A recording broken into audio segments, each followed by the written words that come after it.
DD214 Gaming Podcast is for mature audiences only. Any videos, music, or entertainment not originating from DD214 Gaming is used and covered under Section 107 of the Copyright Act of 1976, also known as fair use. Opinions expressed are our own and do not represent any DoD or U.S. government entities as a whole. This podcast is for entertainment purposes only. Viewer and listener discretion is advised. You are no longer alone now, because we have you.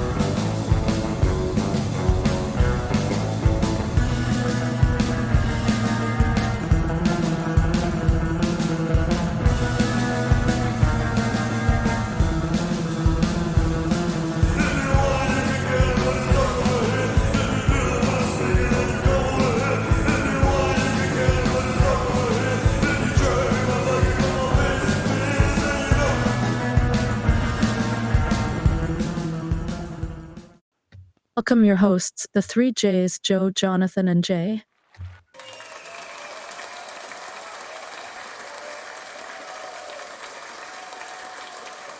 What's happening, everybody? How's everybody feeling? How's everybody doing? Good morning, everybody. Good morning, Cleary. Welcome in. Man, welcome, Brandon. I mean, I don't even know where to start this. I don't even know where to start for this week's episode. I mean, holy shit. Lot of shit shows going on around the world. A lot of fucking shit shows going on. How was your week, John? How was your week? No, it was good. It was actually, I played more video games than I have this week. We'll get into that next week for DD214 Gaming. Relaxed, watched, we got 2 episodes left of Yellowstone. Like total? Like you're functionally done, basically. Okay. Yep, we are just about done, and I'm curious to hear about how you feel that they, what would you call that? Like, wrapped it up? Because they don't exactly wrap it up. They don't exactly wrap it up. I'm not spoiling anything for you, I promise. Yeah, but they don't exactly wrap it up. So yeah, I do hear we're getting 8 more episodes though.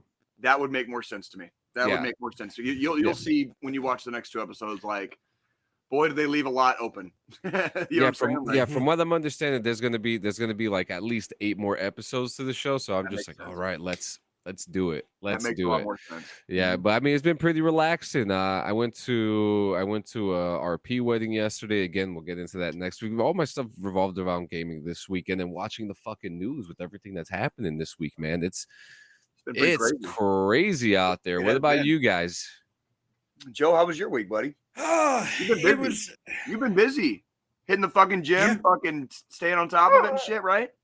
Yeah, I mean, just work, gym, home, a little bit of gaming, just getting it in.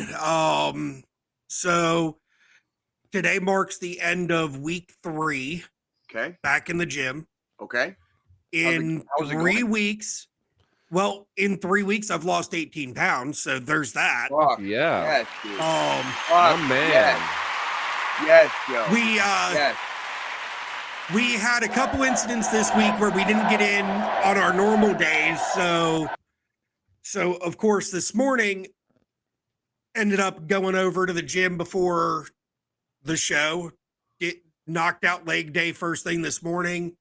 Came home, showered, ate some breakfast, and then got ready for the show. I mean, just that. Watched a couple movies this week. Finished up Band of Brothers finally. Again, for the umpteenth time. Right. My review doesn't change on that. How was it on your 500th fucking viewing? You know what I mean? So, I mean, the episode that really gets me every time I watch it is episode 9, when they find the concentration camp for the first time. Yeah. When that becomes a realization to the troops that, oh shit, the Germans were even worse than we thought they were. Even worse than we thought they were. Even fucking worse than we thought they were. Yeah, we already knew they were bad. They're even fucking worse. Like, and I mean, there's that. The big thing is, that really gets me is the differences between like that generation of soldiers to, our generation, John and Jay. Like our generation, we couldn't bring fucking trophies home from war. No. Like back then, they were shipping fucking damn Lugers home. Yeah. And shit.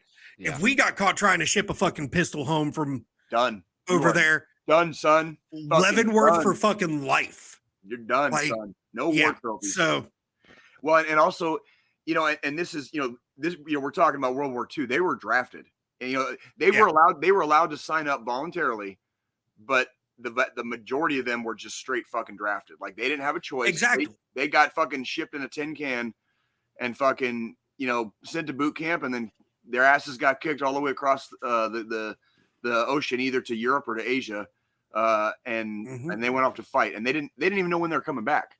There was no coming home. You either came home in a fucking box or when the war was over. That was it. Yeah, because they go into episode 10. They're talking about how you have to have so many points to be able to be sent home, or discharged in a sense. Right. And, these guys that had been over in the fucking suck for 3 years at this point, right? We're still, 20 fucking points away from being discharged. So they were just stuck sitting in Austria. They were told, oh, we're going to go over to the Pacific front at some point. Yep. They're stuck in Austria, just sitting around at fucking Hitler's fucking damn the Eagles palace. Nest. The fucking Eagles nest, man. Just chilling out at the fucking Eagles Nest for fucking months, waiting for orders to go over to the Pacific to start helping out in Japan and shit. And then finally the word comes in, oh, well, Japan just fucking surrendered. The war's over. Everybody's going home. Yep. Yeah. I remember I actually did my kind of annual viewing of Band of Brothers recently.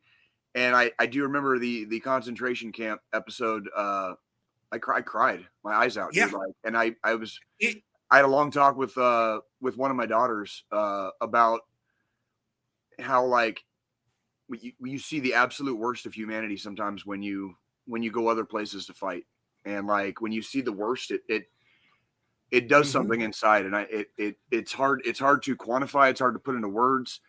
I don't like verbalizing it all the time, but there are times when I understand why we lose a lot of our brothers and sisters to the inner struggle. You know what I mean? Because when you have seen the absolute worst that this globe and this earth and when you see the worst that humanity has to offer, it is really hard. It's hard to fucking cope with sometimes.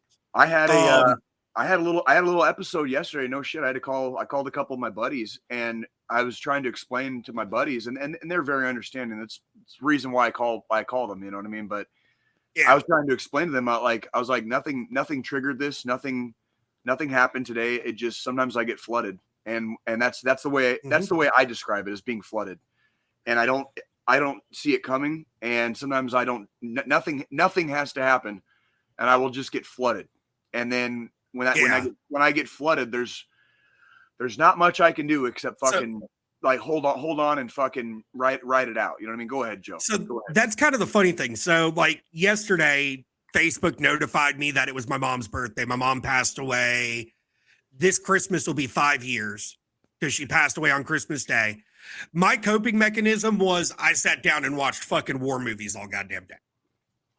I get it. Like that was my thing. We cleaned yesterday, so today, because it was supposed to be shitty weather all day yesterday. Today we're going to the pool once I get done with the podcast. Fuck yeah. To hang out and just healthy. You're being healthy. You're being healthy. Yes.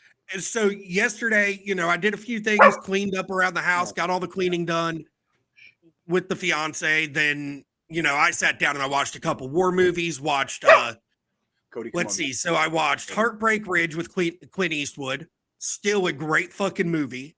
Dude. Taking that fucking ragtag group of fucking Marine recon soldiers and turning them completely around to where that one dude, at the end of the movie, one dude's like, yeah, I just signed my re-up papers, and you would have never fucking thought it when you first met him at the beginning of the movie. Oh yeah. Um, that's the sound of an then, AK-47, 7.62 millimeter. Like, right? Yeah, like, that's the sound it makes.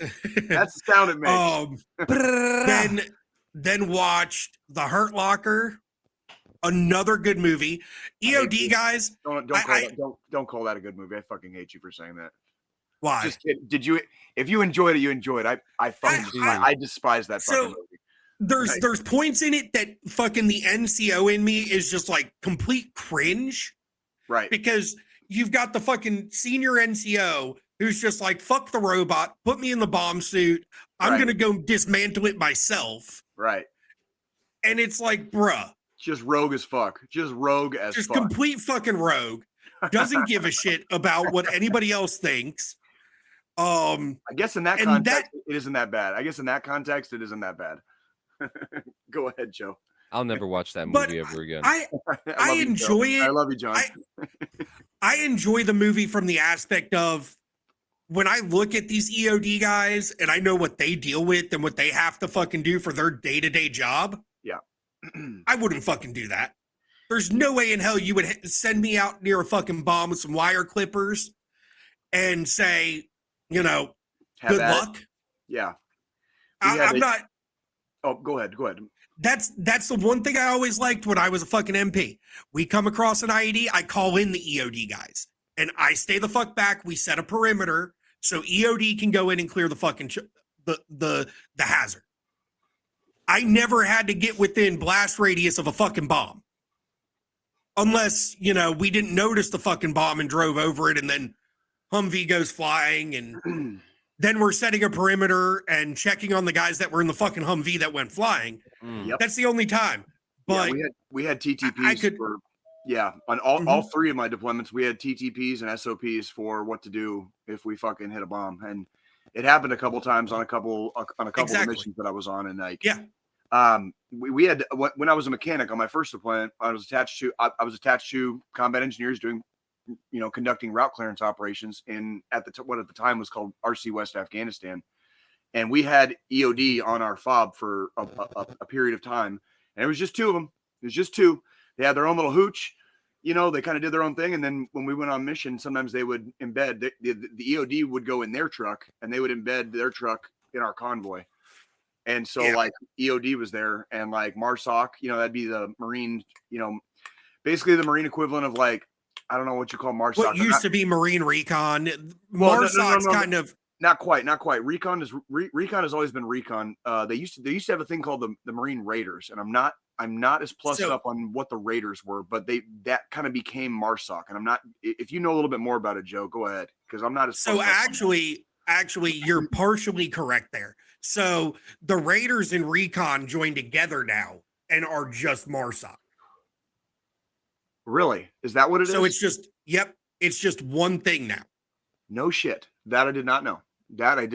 So yeah, I appreciate that. Thank you. Yeah. So I'm not nearly as plussed up on the Marine history and as I am with the Army, obviously. So yeah.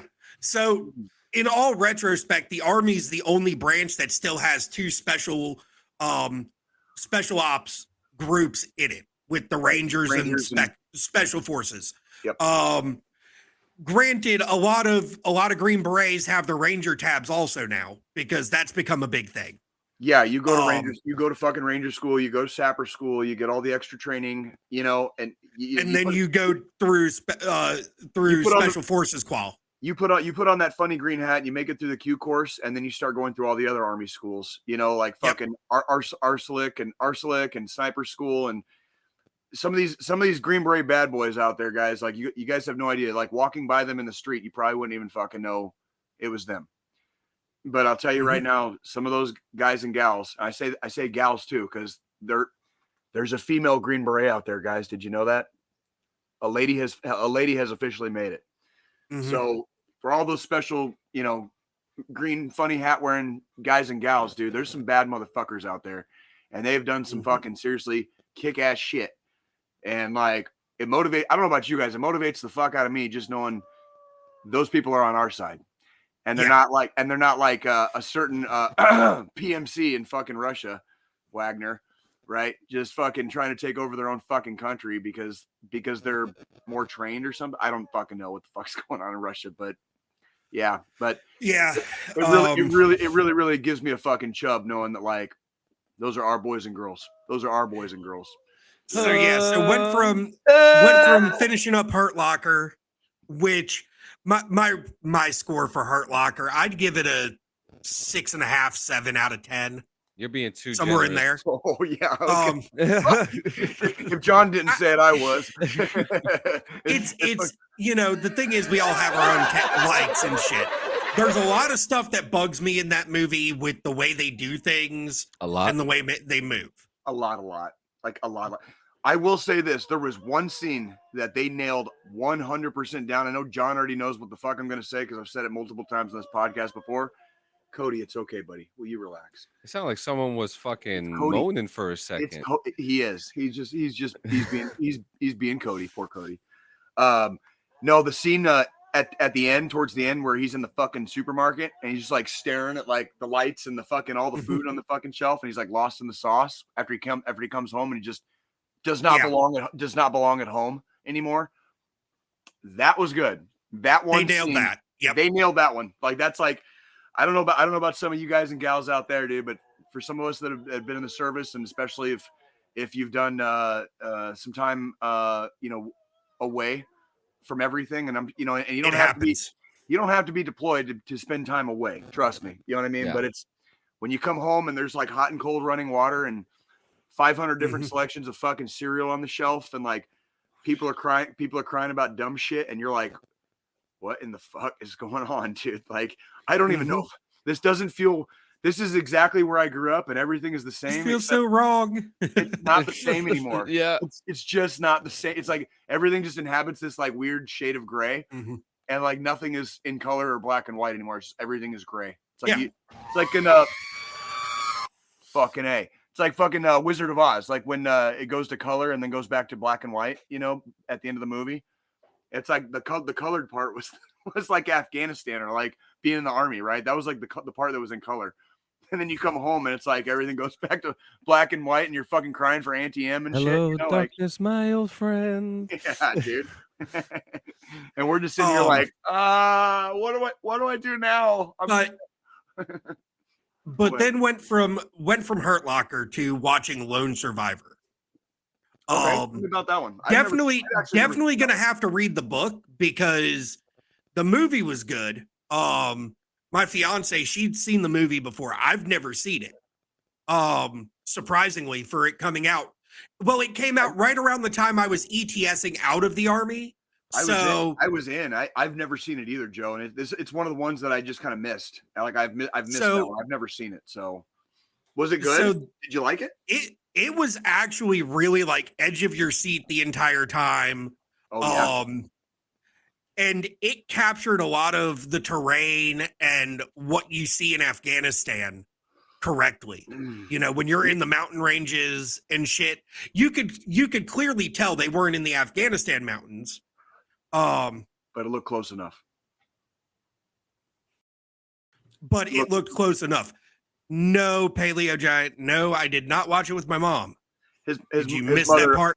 His mother, unfortunately, has since passed away. But that's what we were talking about with Joe's mom's birthday, and finding healthy ways to what was the word we used? Not cope, but well, that was the word I used. Did you say cope?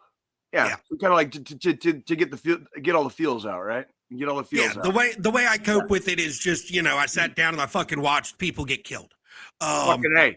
Sounds like a really fucked up way to cope with something, but Hey, if it works, right? But for us veterans, that's kind of how we cope with shit. We watch shit get obliterated. I know at least one of the co-hosts on this show pretty much watches like war footage from Ukraine pretty much with his coffee every day. Like, no, my mom never watched fucking war movies. She was always a fucking, game shows and shit like that, like Price is Right, fucking Family Feud. My type of lady. Sounds like she was a nice lady. Yeah, she was. I love. She was mom.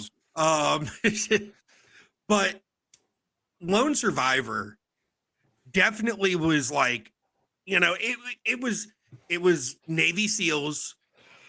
It was a 4-man group. They get dropped in the fucking middle of God knows where, to do some recon. And where they're at, their fucking comms go out. Surprise! Surprise! Comms are shitty in Afghanistan. Surprise! So like all three of my deployments there too, like comms got progressively worse. So like the first time I went was like 2011.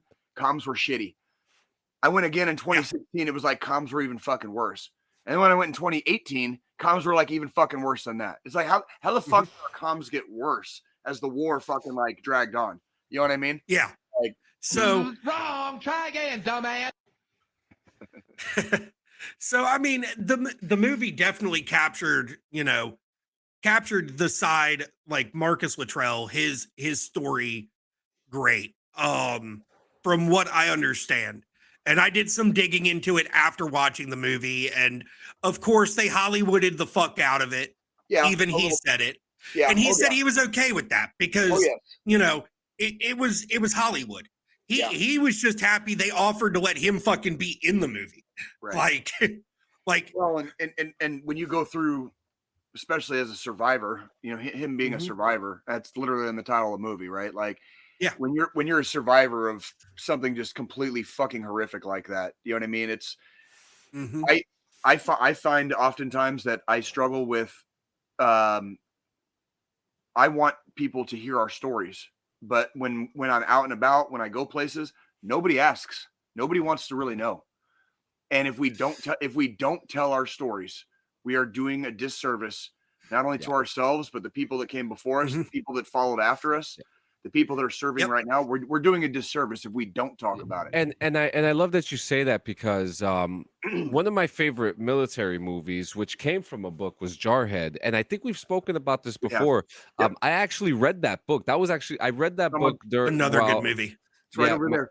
That's right over there. My wife and I, when we were vagabonds in New York City, during 2009, you're homeless. We didn't have a cell phone or anything like that. So what did? We read fucking books.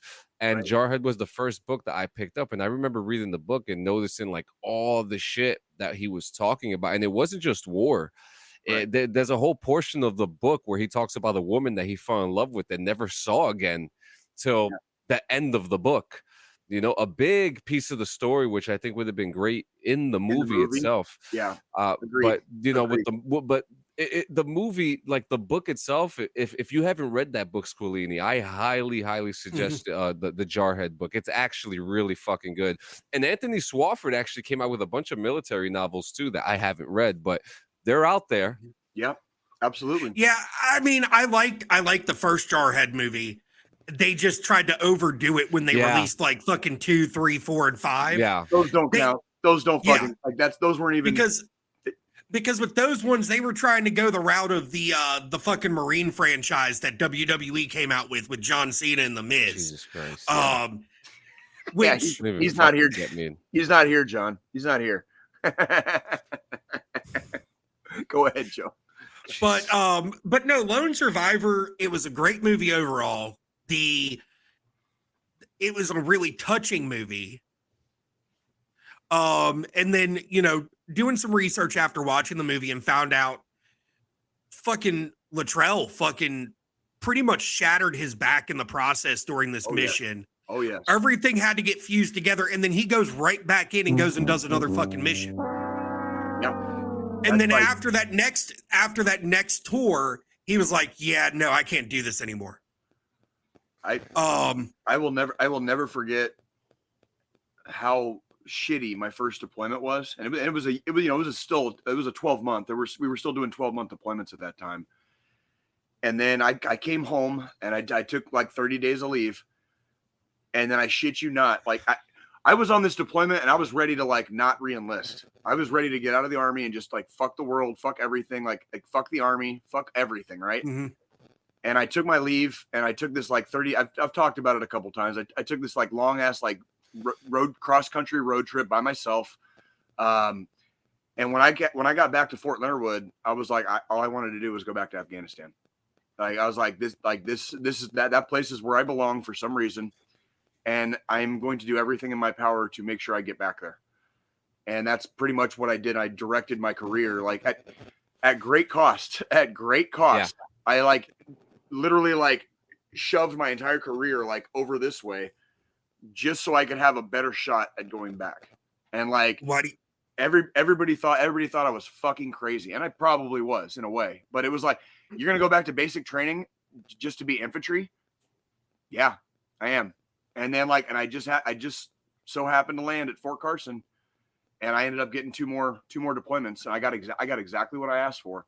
Why do you think Why do you think in the course of 4 years I spent 3 of those 4 years over gone? Because you know, and the thing is, you know, that's where my story differs a little from yours, Jay. Because you know, you were a mechanic, so you know, for you to get back over there, you had to reclass to a combat MOS more or less to be able to do more combat tours. For me, because I was the place I belonged in the first place, I probably could have gone in the first place. But anywho, you're right. For me, that's exactly right.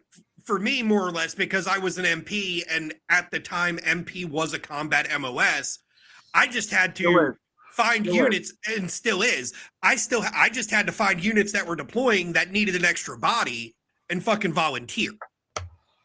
Like I went with our sister fucking battalion once. Right.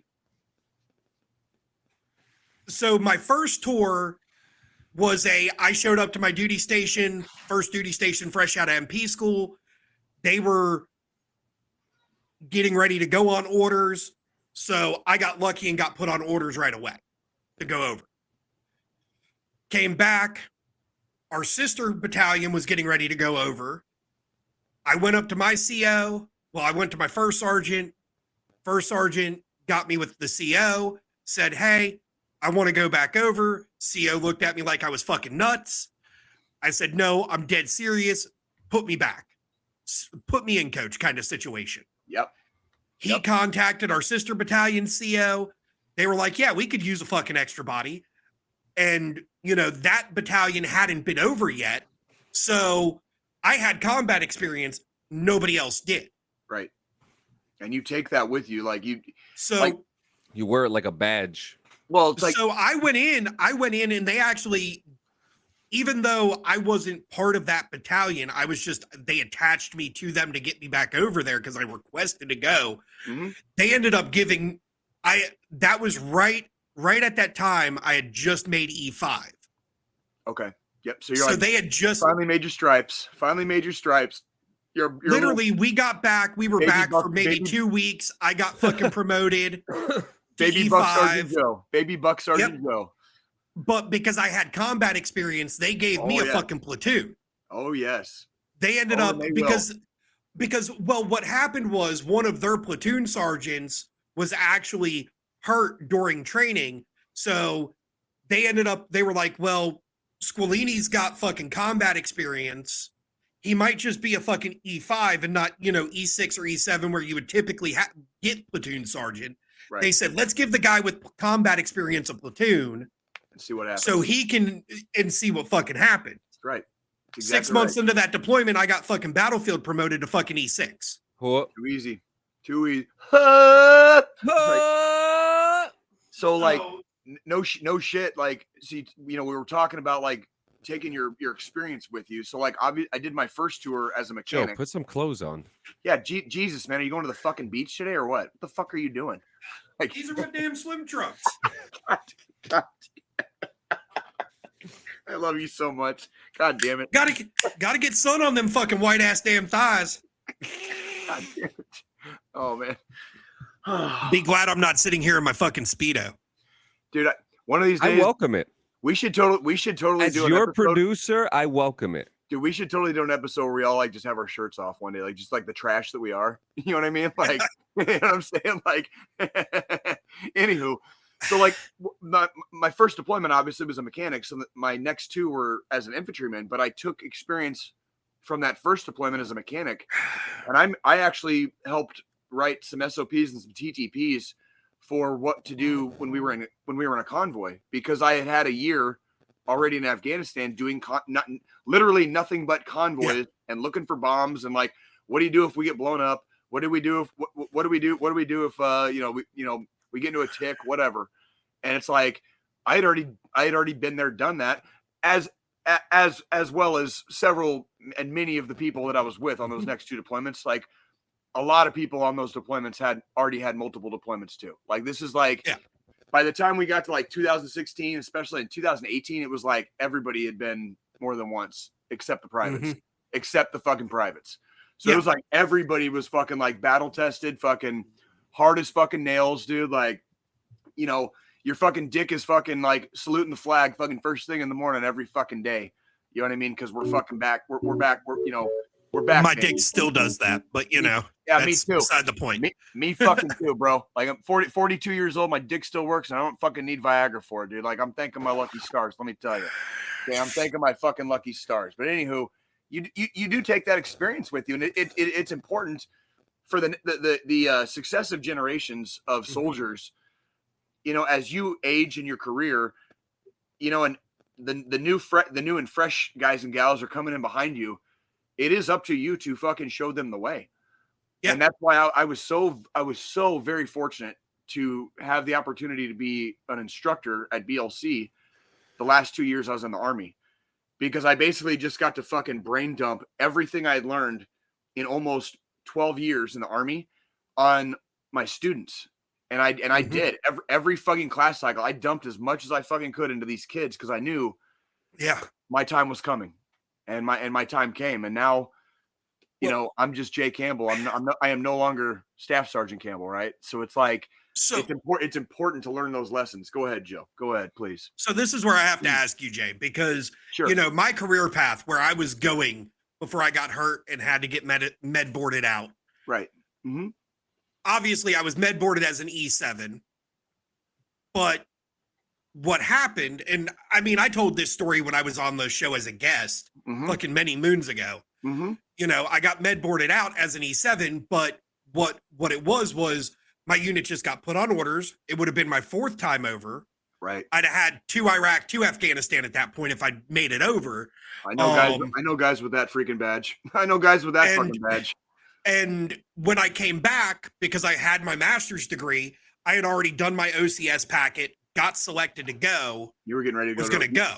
You were going to be a Mustang. Yeah. As a senior NCO, or even as a junior NCO, if you had me come in as a fucking lieutenant, as a butter bar, with fucking combat stripes, combat patch, 4 fucking tours under his belt, would you have respected me more than a fresh butter bar?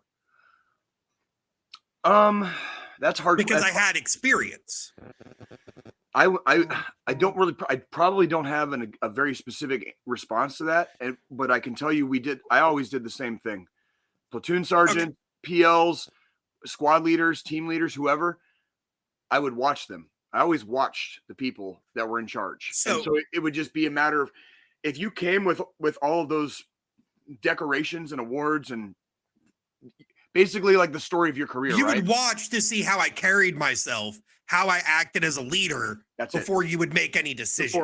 Before any of the freaking tabs or the fucking badges or the fucking the chest candy, before any of it. And that's so that yeah.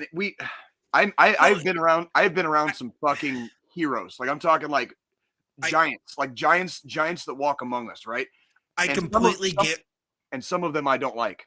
And some of them I've never spoken to again. So even with how good they are and how amazing they were in battle and as soldiers, like some of them we don't talk. I asked that question because I've had similar experiences during my career, during my time, where I had guys come in and they were pretty much similar to me, but they were shit fucking leaders. I prefer the term terrible fucking human beings. Well, that's a great way to put it, because they were, and that's the thing. Like I told myself, because I'd seen that as a senior NCO, as a junior NCO, these guys that went from enlisted to fucking officer with combat tours, and then they walked around like their shit didn't stink because they were, butter bars, but they already had all this fucking experience. Yeah. And I always told myself, once I got to that point, I wasn't going to be that guy because I wanted my guys to respect me the way they respected me as a fucking senior NCO, as they respected me as a junior NCO, because yes, I'm a butter bar, but I worked to get there.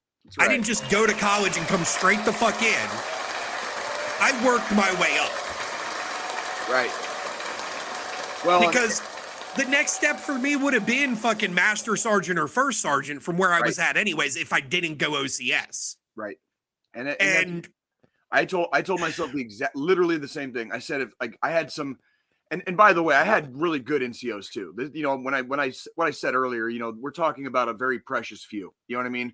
Yeah. I had some fucking outstanding, amazing, like fucking straight heroes, just straight fucking heroes. And I get to say that I served among them, that I was just there in their presence. Like when you walk amongst kings and queens, you know what I mean? Like it's really hard to quantify. I understand why a lot of us miss our time in service, you know, and we feel weird out in regular society because when you have walked amongst giants, when you've stood on their shoulders, when they have pulled you up and turned you into a fucking giant so that you could do the same for the fucking people coming after you, right? And I had, when I was a mechanic, I had some really good NCOs and I had some fucking terrible NCOs. And I said the same thing, Joe. If I ever turn into the fucking that guy, I'm getting the fuck out. Because what is the fucking point? And John, if you remember, I said those exact same words the last time I spoke to the Army when I was on stage. You remember that? I do. If I turn into that guy, I'm getting the fuck out because what's the point? What is the exactly? If I'm gonna be that douchebag, what's the point? I didn't like. What's the point? What? Like at that point, I'm not doing my soldiers any justice. Correct. Being that guy. You're done. Yep. At that point, it's time to go because I've let the years and the tours and the combat fuck me to the core. Yep. I'm no longer upholding the core beliefs of the fucking military. I'm no longer upholding that honor, integrity, courage, any of that shit. Yep. At that point, I'm just being a douchebag because it's like, oh yeah, look at me, look at my fucking ribbon rack, look at everything I've fucking done. Look at my dick. Look at my dick. It doesn't matter what I've done. Suck it. It matters. It all matters on how I treat you, not just as a soldier, but as a human being. That's right. And I never understood. Never understood. Okay, hold on. Let me clarify that. I understand how it happens, but I never understood how people let themselves go. Like I no matter how angry I get, I have to remember that like it isn't everybody else's fucking fault, right? I chose this path. I chose to stay in the fucking Army. I fucking sought out and fucking chased fucking deployments like the dragon that you get addicted to when you fucking do heroin, right? Like Afghanistan is my fucking dragon, and I chased that motherfucker. How in the fuck can I get angry or be a fucking prick to people who had nothing to do with that? And why would I be angry and be a prick to people who had nothing to do with that? When I chose that path, that was my choice. So am I going to take accountability for my own actions?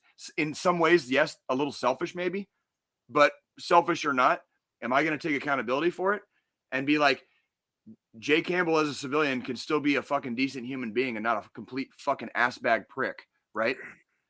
Or do I want to just fucking stay in the Army and make fucking sergeant major and just fucking make everyone's life a fucking living hellhole, like a lot of sergeant majors are prone to do, right?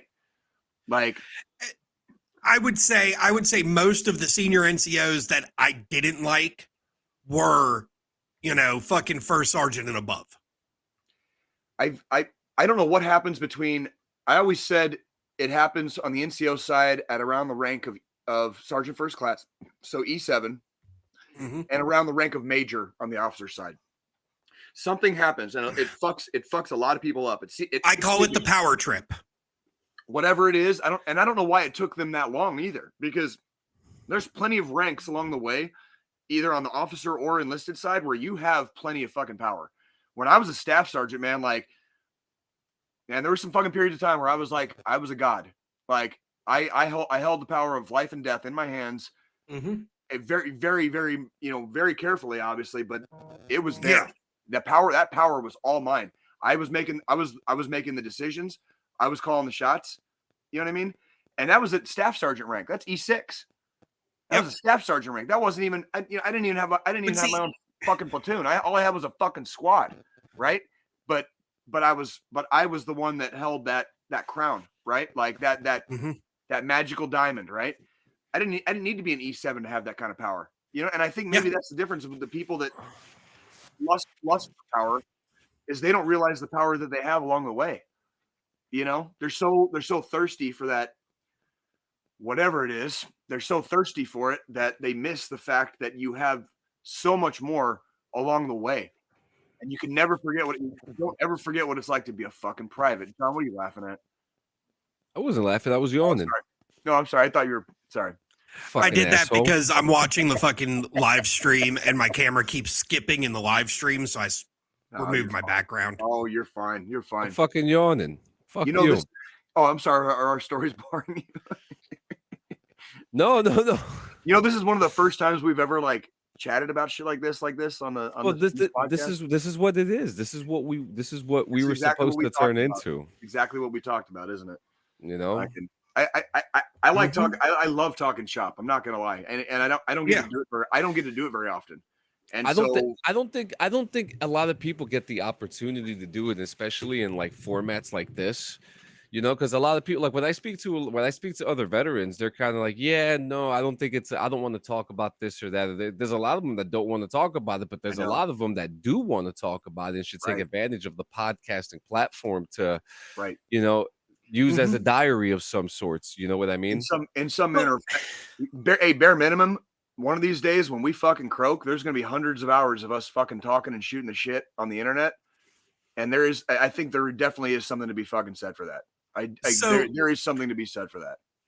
And that's the thing. So us having conversations like this while we're live, while we're hanging out on fucking Sunday morning, right? Hanging out on fucking Sunday morning, doing our thing.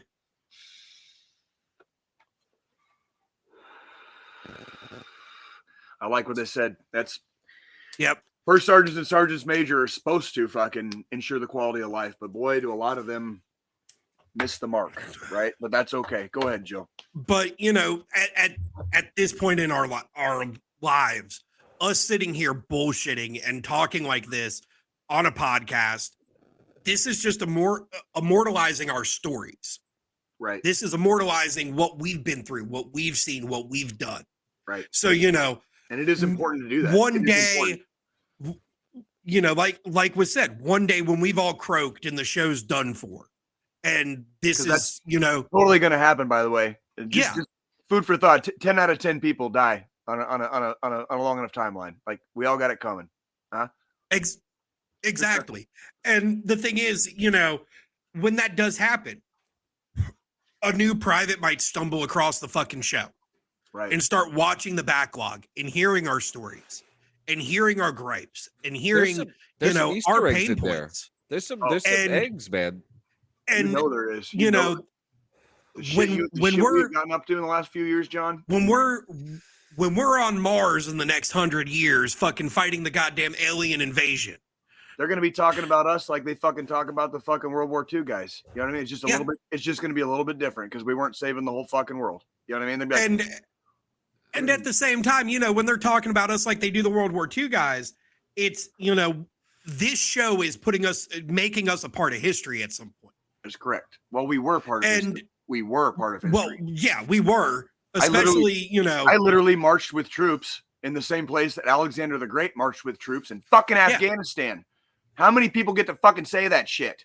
You know what I mean? I literally was in the same places with a fucking group of soldiers that Alexander the Great was, literal thousands of years ago.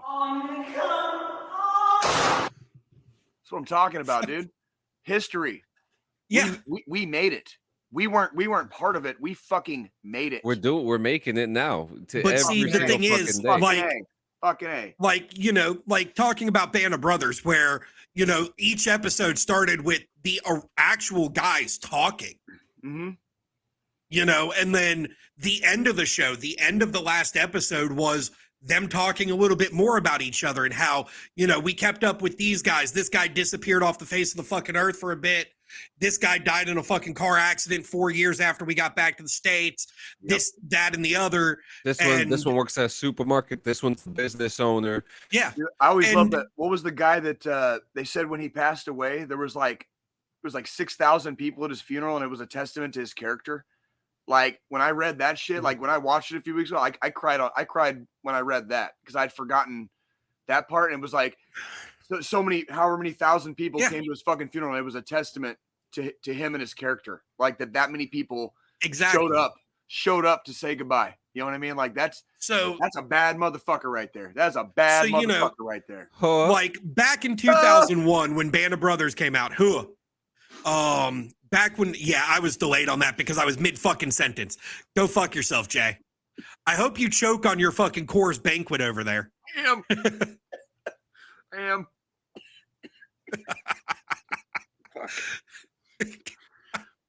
We still haven't even started the HOOAH conversation. We still have to do the HOOAH conversation. I know. We're gonna get to that. I hope that asshole's listening so we can. We're just gonna keep using it too. We're gonna fucking do it. We're full fucking sending this shit. In fact, I'm gonna invite him to DD214 Network. You should. Look, guys. Hey, I told you a couple of people that were frequent our neighborhood bar came to my VFW last night, and one of them I had never even known this. I just knew this dude from singing karaoke. This dude's a fucking Navy veteran who's eligible for the VFW. I was like, dude. I went and got a fucking sign up fucking slip, and I was like, dude, fill this shit out. DD214, come fucking hang out with us, dude. Come on. Dude's he's Gulf War era Navy vet. That's fantastic. Yeah. And I'm like, me and him have barely ever said boo to each other, but to have him show up at the VFW and then to find out he was a combat vet on top of that, I was like, bro, come on, man, come hang out. Seriously, we got to take this motherfucker over. We're getting long in the tooth, and this place ain't fucking saving itself. Yeah. You know what I mean? This place ain't fucking saving itself. So I'm gonna kind of go to Brandon's thing here, where you lead people, you manage things, and that's where a lot of these senior NCOs kind of fuck up. They're trying to manage instead of lead. Micromanage. That was my big beef. Micromanage, not just manage. They micromanage, and it's bro, fuck off and let me do my thing. Yeah. And if I need your help, I'll fucking ask. But if I ask for help, don't tell me fucking fitfo. That means figure the fuck out for you guys that don't know. But don't tell me fitfo. So, if I come to you, that means I need help, right? I need help. That's kind of the thing. I need help. So this week I met with my new boss because in the 2 years and 2 months I've been at this company I work for, I've had a total of 7 fucking directors for my department. That sounds torn the fuck up. Sorry. We've had pretty much everybody that's actually doing the fucking legwork in the department has been the same for this 2 years and 2 months. But the leadership is a revolving door. But the leadership's, and that's, so I've worked in IT since 2013. Well, no, a little bit before that, because there was a point where I switched to reserve to try to start my career with what my degree was, and then learned real quick, no, fuck the reserves, I want to go back active. Right. It was literally a 3-month turnaround. I was in the reserves for 3 months and right back active duty. I get it. And so, we did this fucking introductory meet and greet thing with our new director. And first thing I said to him was, I've been doing this for this fucking long. I know what I'm doing. Let me do my job. If I need help, I'll come to you. I said, I don't do micromanaging. Second you start micromanaging me is the second something gets fucked up. I walk. And then I'm getting yelled at because something got fucked up. I walk, dude. I walk. I don't fucking dude. I never understood where I would go to certain NCOs for help, right? And they would literally stare at me like I had a dick growing on my forehead, and I'm like, "Hey, bro." I mean, you do, but that's I already searched diligently for the answer. Dick is the forehead. I didn't fucking find the answer, and that is the only reason I'm standing in front of you right now asking for help. And all you're gonna do is fucking stare at me like I have a giant dick growing out of my forehead and fit though, and tell me to figure it the fuck out. Like, dude, you know what? Fuck you. You're a terrible leader. Fucking fuck you. You're a terrible leader. If you don't trust that I already tried as hard as I fucking could before coming to you with this thing, you're a fucking dick. So you know what? You just fucking lost me. You just fucking lost me, and I'm walking. And like I said, giants, gentlemen. I'm talking like giants. Trust me, step bro. And I don't talk to them anymore. Like the day I walked out, the day I walked out of that company was the last time I talked to certain people. And I will never talk to them again. I will not be attending their fucking funeral whenever the fuck it happens, nor do I want them at mine. Right? Because you don't have to be a fucking prick about it. You know what I'm saying? You just I've had guys in leadership above me, you know, fucking damn bronze star, silver star, right. With V. Yeah, with bronze V. star with V. With V right? for fucking valor. Yeah. Like badass, those guys. Yeah, those guys. Those guys. Yeah. And those guys, some of those guys were fucking complete fucking douchebags. Pricks. Like fucking fuck you, bro. Like, because you're a fucking asshole. Yeah. I don't know what I did. Like Animal Kingdom pricks to where when they stick it in, the barbs come out, so they're latched on till they're done. Yep. Kind of fucking pricks. Yeah, and it's like, good for you and your chest candy, but you're a terrible fucking leader, right? Good for you and your chest candy. I hope your fucking grandkids fucking care about it, because the guys that were serving with you think you're a fucking dick. You know what I mean? Yeah. Like, whatever. Exactly. It is what it is. And you know what? But I also know that I wasn't everybody's favorite. So I will also extend that courtesy to myself. I can honestly tell you, there were some fucking soldiers that downright hated me. But the soldiers that downright hated me were the soldiers that didn't understand I was trying to have their fucking back and not just getting on them because I had the fucking stripes to get on them. I was trying to fucking make them better soldiers. They were the fucking, go around, fuck around and find out types that were constantly fucking up. I was constantly getting calls from fucking first sergeant, from fucking sergeant major. Hey, why the fuck's private such and such doing this again? Why did I just get a call from the fucking MPs because private such and such was trying to rappel out the fucking third floor of the fucking barracks? Yeah, you have your problem children. We had 3 soldiers from our company and a couple that were in our platoon that are now doing life in jail for murder and like armed assault. That's right. In Colorado. Yeah. And I'm not afraid to talk about it. Like, I interacted with these punks on a fucking daily basis, and they couldn't wait to get out of the army. They were all fucking trash. They were. You want to talk about a waste of talent? I'm talking like just college age studs, right? But they were knuckleheads. Yeah.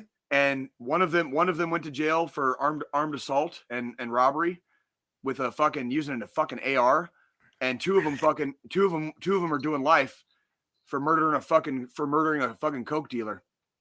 Like, and this all happened in Colorado Springs while I was in the army. I'm not afraid to talk about it. Like, I knew those guys, and they were all trash. And that's exactly what you said, Joe. I was a hard NCO, but I was fucking very fair. And I will stand by to this day. I have so many of my former soldiers on my Facebook, and that is a testament that I was not a piece of shit when I was in.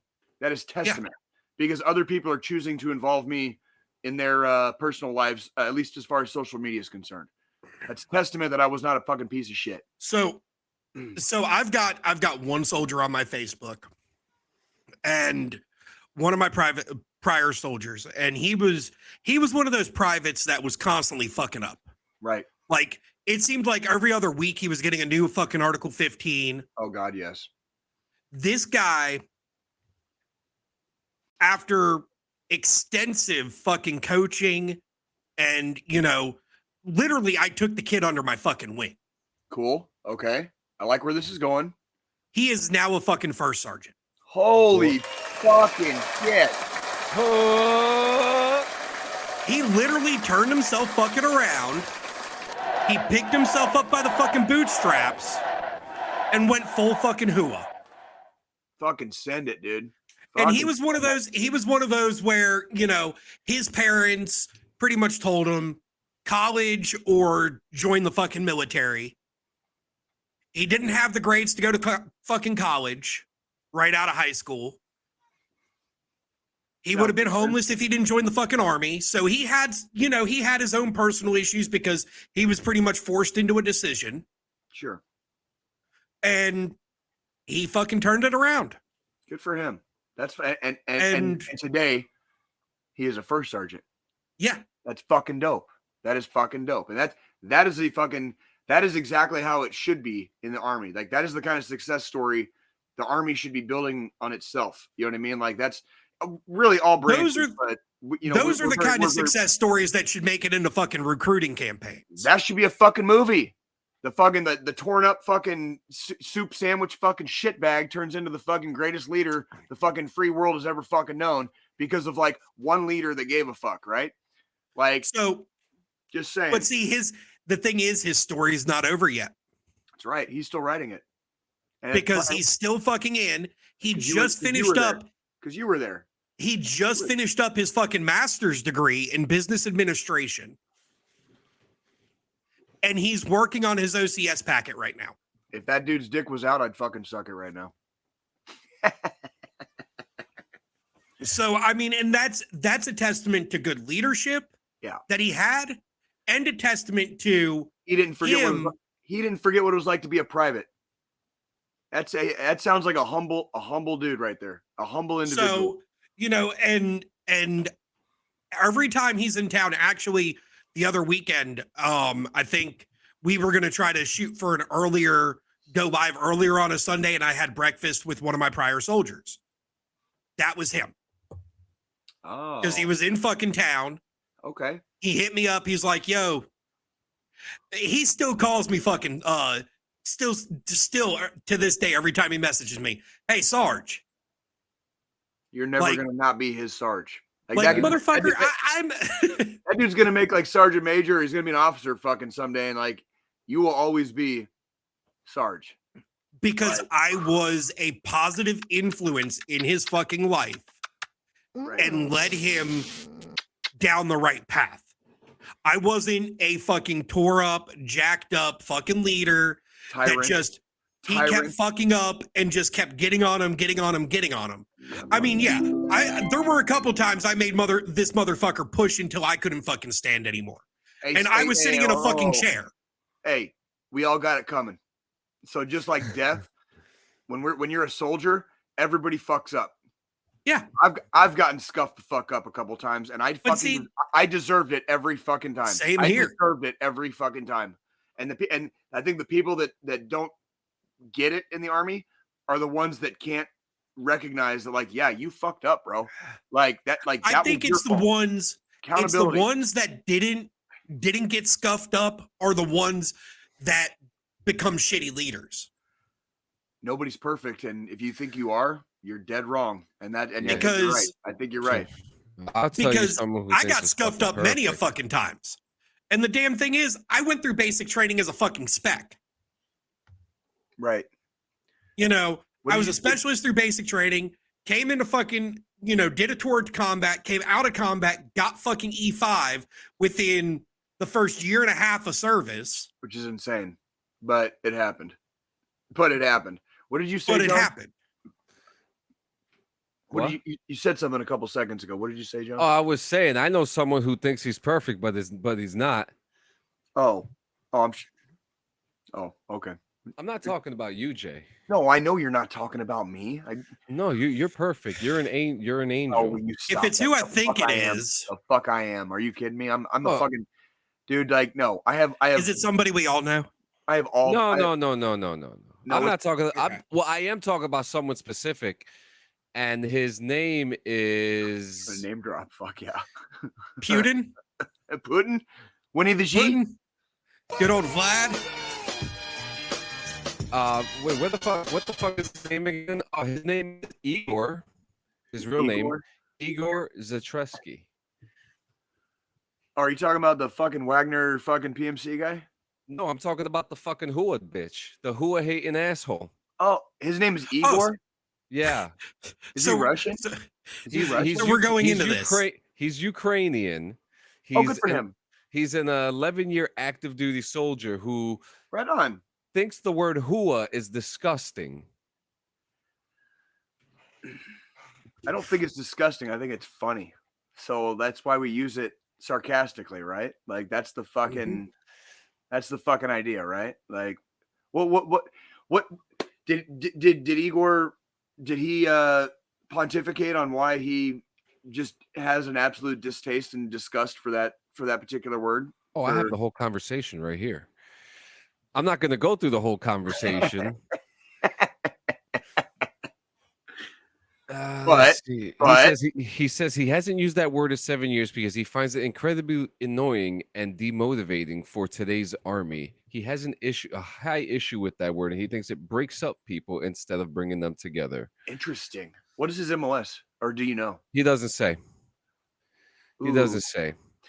So and then he told me to relax. He was like, "I've been 11 years in the army. I'm allowed to not like the word, and I'm allowed to not like the word that is, in my opinion, a cop out for legit communication."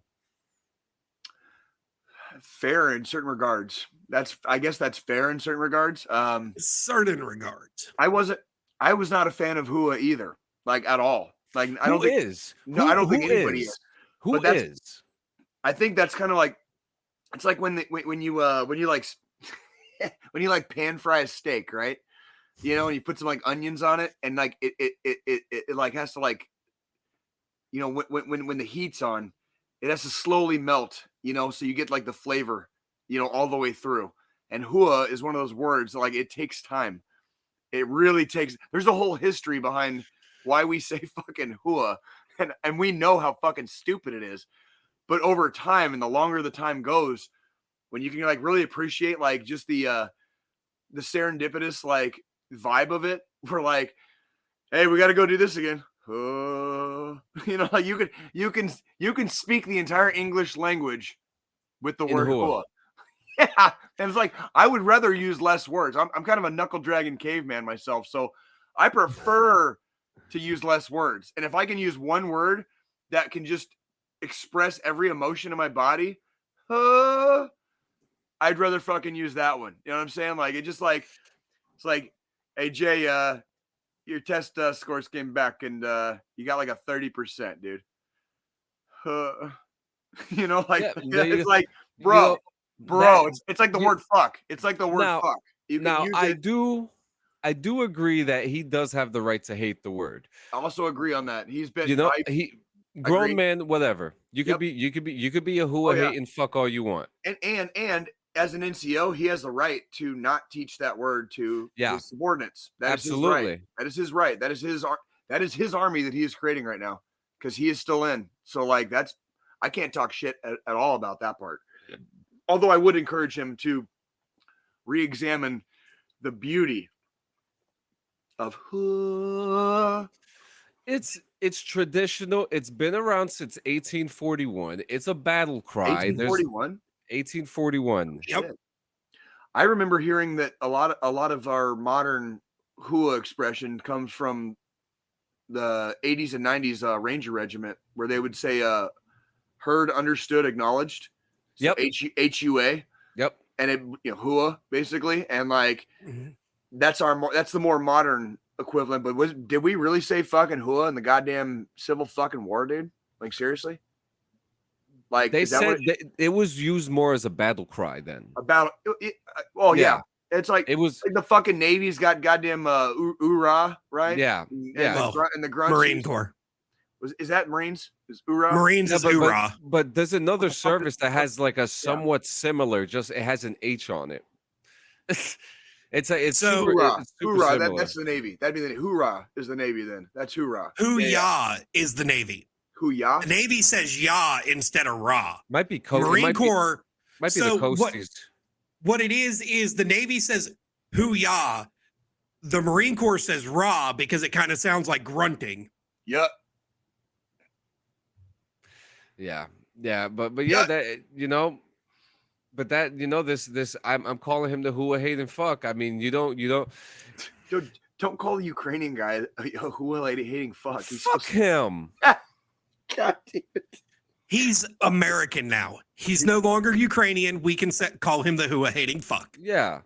Actually, I had one of my company commanders was is obviously he's Ukrainian, and it was like right before I reclassed, and he was one of the baddest motherfuckers, dude. Like they went up to fucking Fort Riley from Fort Leonard Wood, and they won there was a team 10-miler for the Army 10-miler, you know what I mean?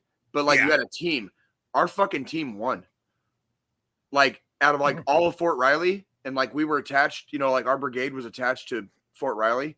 Yeah, from Fort Leonard Wood, and our fucking 10-miler team won that year because this dude was so fucking badass. You know what I mean?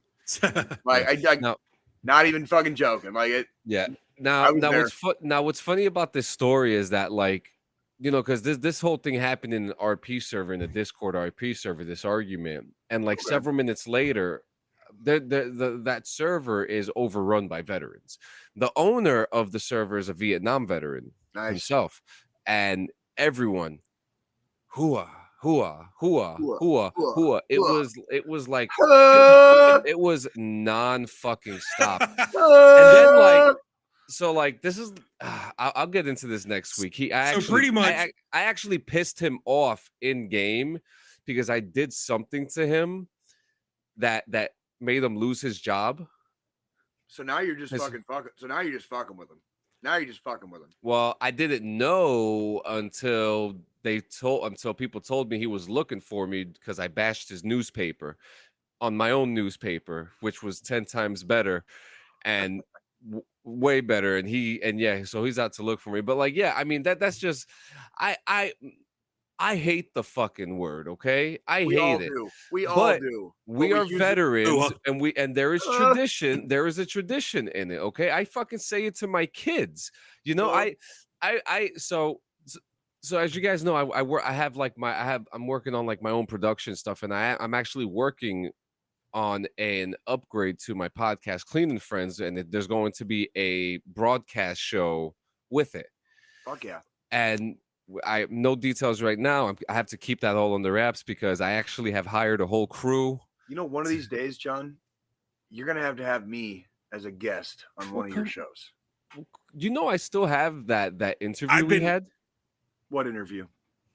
That we did, that fucking 4-hour interview about your life. No, what? I still have it. Can you send me that shit? I don't even fucking remember what the fuck you're talking. When the fuck? Because you were trashed. You it's at this moment that Jay realized, holy fuck, I've got badass memory. There was up until the end, he was trashed. He inhaled a few too many smoke grenades back in the day. There was a bunch of stuff happening at the same time towards the end. You had left twice, and it sounds like something happened at the end where you said that you were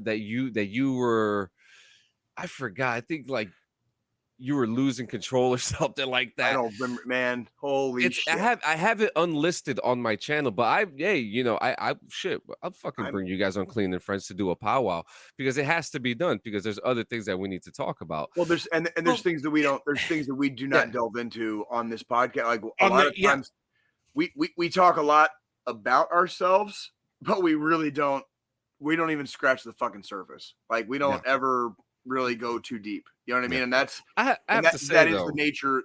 Well, we've talked about, we're semi kayfabe on this podcast, even if we're not full kayfabe. I fucking love that word. It is what it is. We are, when you want to go live every week fucking and put yourself out there and it's recorded for the whole fucking world to see for years on end, you might want to fucking wear a mask. You might just want to wear at least a little. Doesn't have to be a fucking big mask. Maybe just Batman mask. Well, I wish they had some for the guys in the Titan sub. I'm just saying.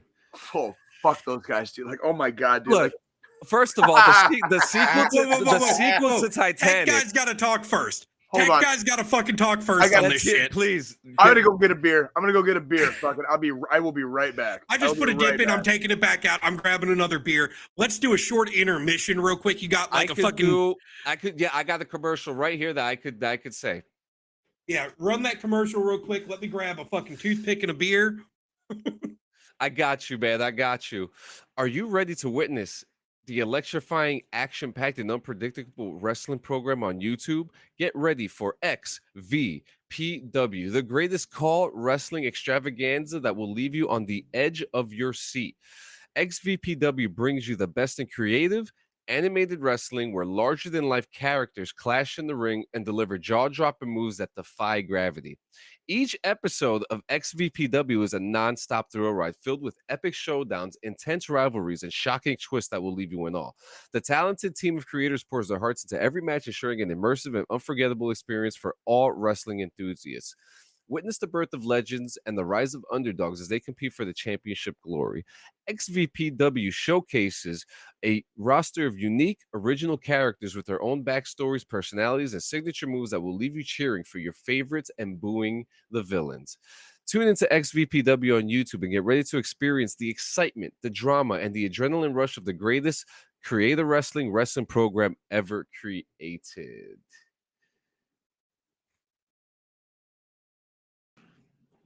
Are you ready to level up your gaming experience? Introducing Side by Side Gaming, your ultimate destination for immersive gaming and unforgettable socializing. Owned by veterans and operated as a family business, Side by Side Gaming understands the thrill of gaming and the power of bringing people together.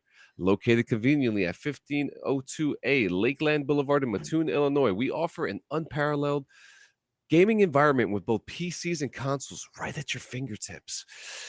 Whether you're a PC enthusiast or a console gamer, we've got you covered. Play the latest titles, compete in epic tournaments, and make memories that will last a lifetime. Visit us today at Side by Side Gaming in Mattoon, Illinois, where gaming and socializing collide. I'm out of breath. John. All right, so kick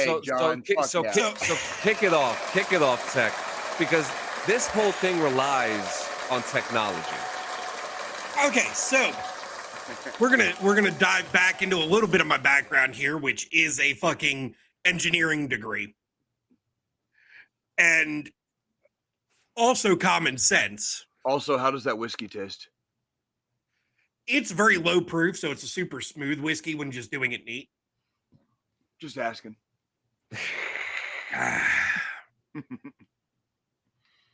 Good oakiness, some caramel notes, a little bit of vanilla.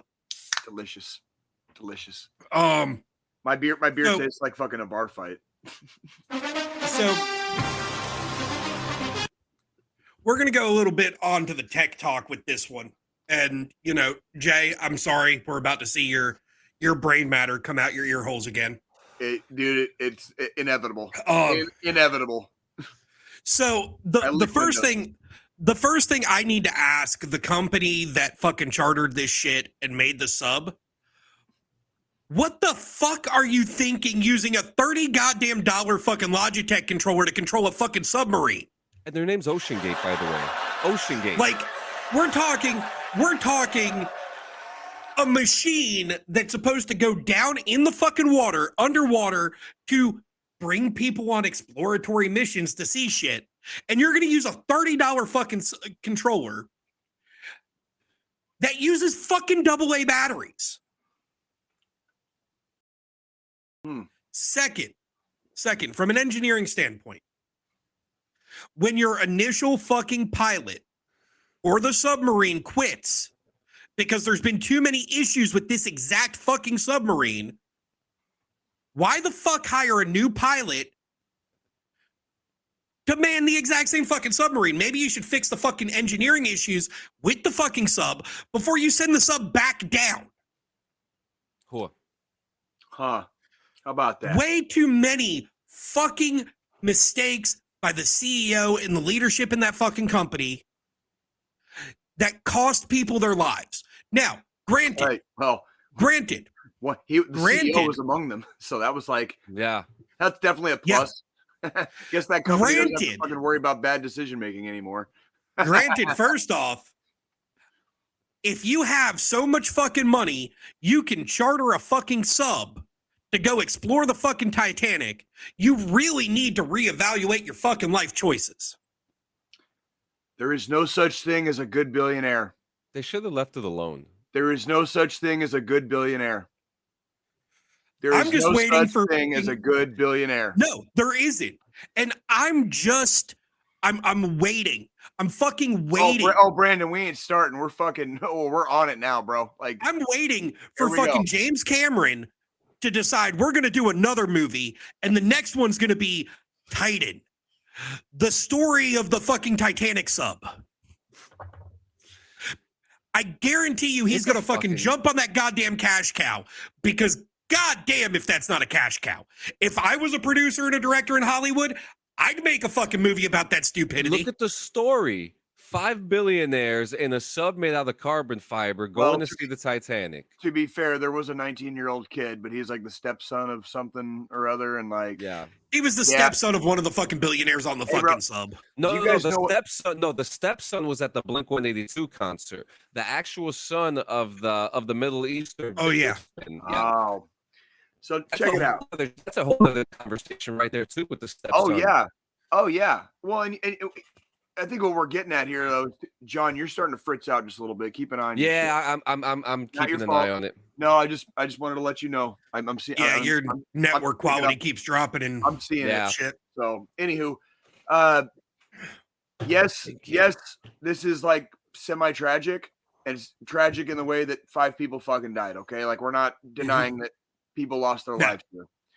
And God rest their souls or whatever. But like the stupidity that went into this is really quite horrific. Like it's quite horrific how stupid they actually were about this, and like that cannot be understated. No amount of fucking money is gonna fucking save your life. And last time I checked, we ain't fucking taking any of it with us. Like, there is no such thing as a good billionaire. Yeah. Okay? If you see somebody with a B attached to their fucking bank account, okay, meaning of billions, all right, they are not a good person. I'm telling you right now. Like, I have common sense isn't a fucking strong suit of fucking billionaires either. I have no fucking problem saying this out loud in public. There is no such thing as a good billionaire. Or a smart one. Or a smart one.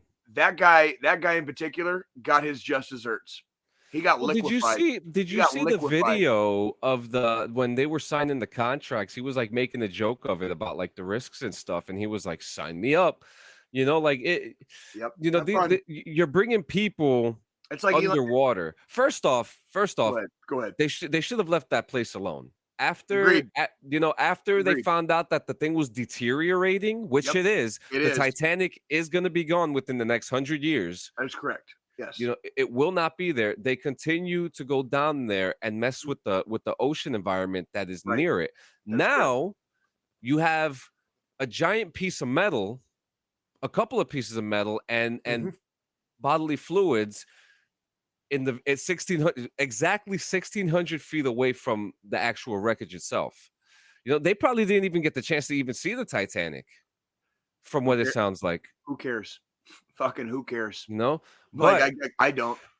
Now, like, just to say the sad stuff, it's like, again, it's a tragedy. This fucking sucks. And people did die. And that part definitely fucking sucks. And I'm not trying to get and look, there was a migrant boat that just sucked. Not too far away from there too. I'll still say, no matter how stupid this whole thing was, my condolences, thoughts, and prayers and whatnot to the families of those that lost their lives due to this. However, common sense dictates don't pay $250,000 to go down in the fucking sub to see the wreckage of the Titanic. That's right. Now, let's get funny. The fucking memes that have come out from this are fucking... Oh, God. The fucking memes have been great this week. Please tell me you have some, John. I actually do. Let's see the fucking memes. I want to see the fucking memes. I'm sending a couple to you right now, John. Send it to me. I think I got like 2 or 3. Oh man, this is gonna be. This one might be a little bit too much for the episode, but I'm still sending it. Nope, do it. Nope, no, it is not. We have a warning. We have a fucking warning and a disclaimer for a fucking reason. Send it. Are you sending it through Facebook? Yes.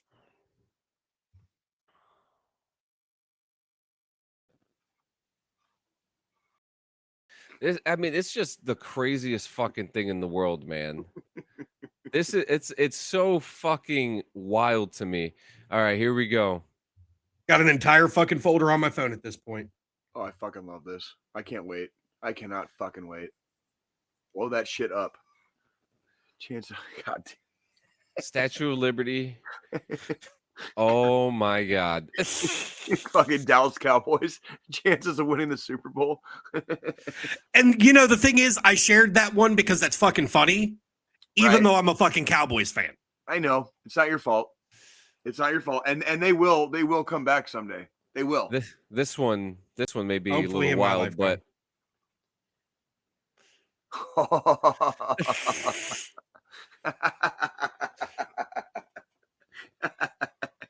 it's so dark. It's so dark. oh shit, we got some bangers here from fucking Squilini. Oh shit. Wait a minute. Wait a fucking minute. If you get it, you're fucked up in the head just like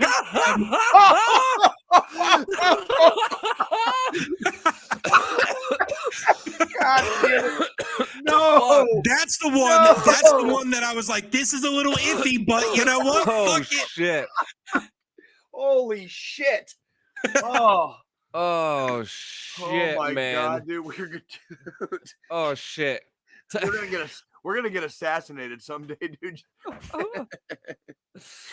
Oh shit, this one right here is fucking something else. Oh my God. I told y'all I had a few. Oh fucking. Oh my God. I fucking love it. Yeah. I love that.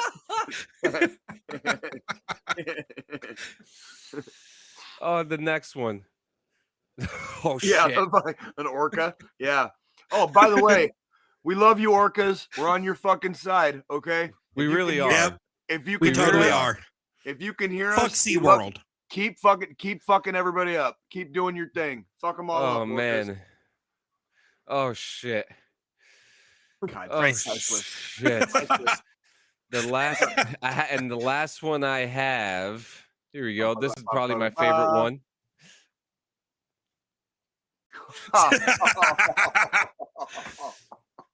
Hold on. Yeah, dude. Yeah, Cleary posted one on the meme channel on fucking Discord. Oh shit. All right, let me grab Is it that good? one. That's Is it good?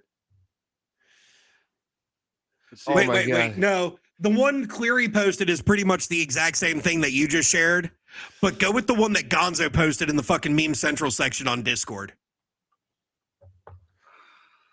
Okay, hold up, because the Cleary's is fucking hilarious too. Because everyone just fucking. pull it Oh up. shit! The fucking memes are fire, dude. The memes are All fire. right, so we got. Oh shit! Oh shit, guys!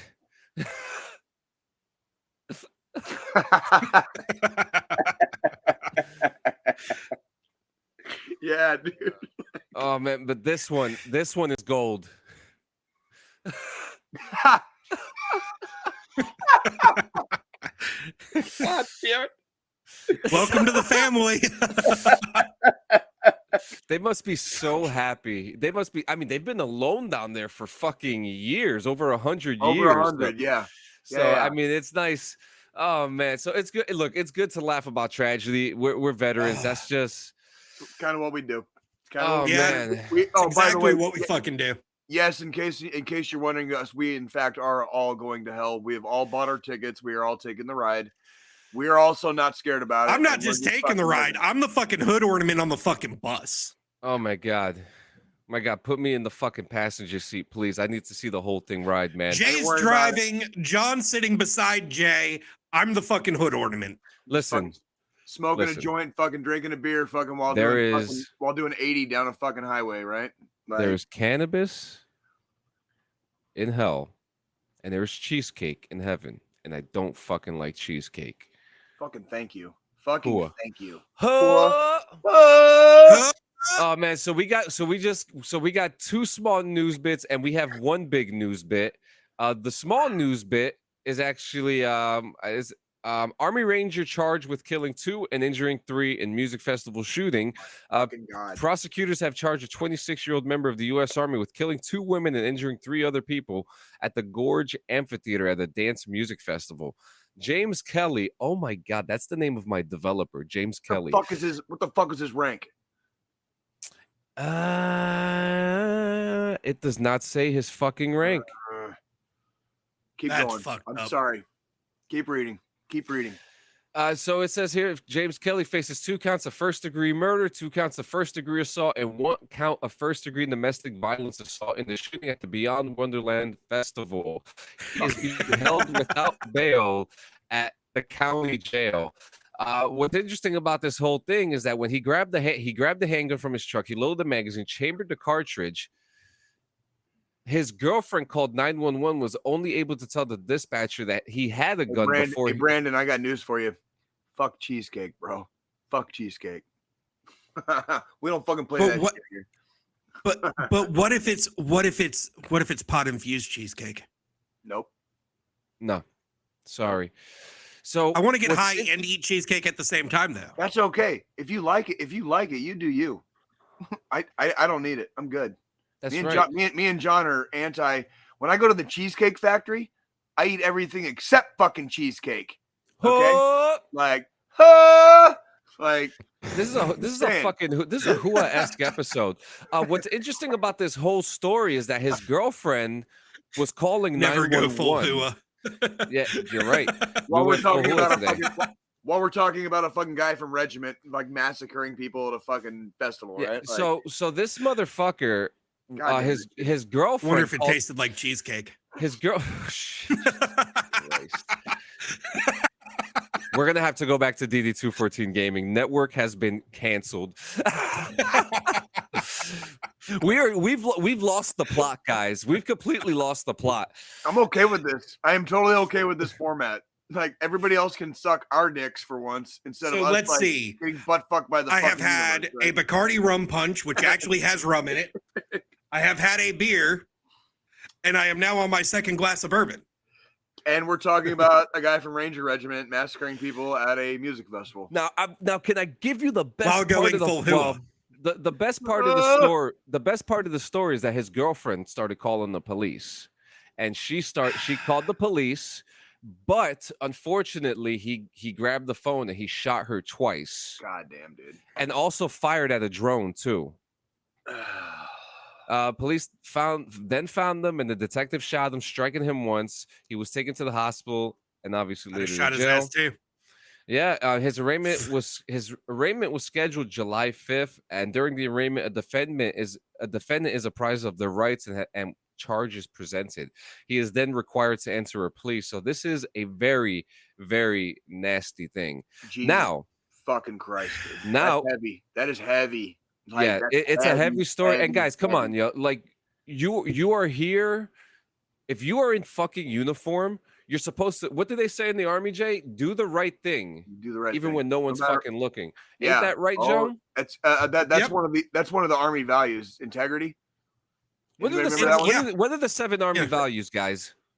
Well, it's fucking honor, leadership. So it's been a while. It's okay. Yeah, it has been a while. Fucking here, let me Google this shit. I'm Googling it. Staff Sergeant Campbell fucking sucks now. Oh, here comes clear loyalty. Loyalty, duty, respect, selfless service, honor, integrity, and personal courage. There you go. Thank you. We got to let the active duty guy do the fucking work. That's right. Dude, fucking thank you. Like my brain. This is where it's good to have a fucking recruiter in the chat. My brain has been filled in the last couple of years since I've been out with a lot of other stuff. So like some of the Army stuff, it falls by the wayside. But that doesn't mean I forgot it. It just means I can't fucking access it now quick. Now, my favorite Army value is integrity, right? Integrity. Now, that was my favorite too. Now here comes something that is losing integrity. And a warning has been issued to troops receiving strange smartwatches in the mall. Okay, it's no secret that we've talked about this, how smartwatches and GPS have been giving out satellite indication. Remember when we covered soldiers doing PT and stuff? We talked about on my third deployment too. Remember? Yeah, like we talked about like. Go ahead, John. I'm sorry. I apologize. Say what happened. Well, I still can't. Like, there's still stuff I can't talk about. There was an article. But that's true. There was an article that came out a couple months ago with smartwatches. We use Garmin's. We use Garmin's, and Garmin's use Russian and Chinese satellites as well. Yeah, and which so this basically means like it's not smart to do. Exactly, it's not smart to do. If that makes sense. So this article from military.com is saying if you got a free smartwatch in the mail, you'd activate it and throw it in your wrist, right? Wrong. According to the press release from the Department of the Army's Criminal Investigation Division, and if you guys don't know what the fuck that means, that's CID. There seems to be a program targeting service members with free smartwatches. While the CID did not respond to a request for numbers or services affected in time for this story, the phenomenon is sufficient widespread to merit the division issuing a military-wide alert. One particularly worrisome aspect to this is that the devices, when activated, have immediately connected to Wi-Fi and the user's smartphone unprompted. This is and Squillini, explain to me why this is a problem. Well, do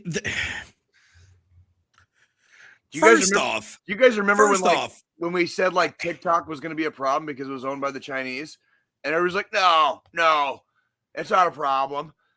And then like TikTok, in fact, is owned by the Chinese, and then like they actively are like taking and harvesting data, and like we've proved it several times over. Oh no. I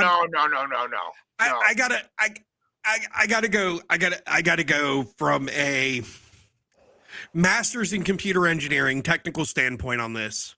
Let's hear it. And first off, I want to know, it's got to be fucking privates that are fucking actually setting these things up. I agree. Because anybody with goddamn common sense and more than a high school diploma isn't fucking just automatically turning on a fucking smartwatch they got randomly in the fucking mail. That's right. The other side of this, I guarantee you every phone that it's auto connecting to is a fucking Android smartphone. Not a fucking iPhone. And here's why. Shut the fuck up about your iPhone bullshit. Hey, no, you, Jay. No, Jay, listen to what I'm about to say. And I need you to listen really carefully here, Sergeant. I'm trying. Paging Dr. Douchebag. Android OS is a open source software, which means any fucking developer can get the source code, hack the source code, and make any device they make automatically connect to any of those devices. I mean, if you're that good, right? I could do it in 10 minutes from my computer while we're fucking podcasting. I could learn it. I could learn it. Okay, hold on. I could learn it in a matter of an hour. You can learn it in a matter of like 6 hours. Okay, I'm aware of that, but that open source is also like let's look at this in like the context of like freedom. Would you rather have all the freedom or fucking none of it? Because your fucking iPhones are owned by a fucking corporation, okay, that fucking harvests all of your shit. They've been caught multiple times, many times. Their fucking founder, that fucking piece of shit, got like the most easily treatable cancer in the history of man, and he still died from it. Because again, billionaires are not good people, right? Oh my God, like, who the hell cares? Shut up, bitch. So, real quick, Jay, I just need you to just shut up and fucking put your listening ears on. Tone down Malone. Okay, fuck Apple. So yes, I agree. Apple has been caught with this, but so has fucking Google. Here's the thing. I'm waiting. From a security standpoint, when it comes to outside intrusions, by outside intrusions, I'm meaning other people, not Apple.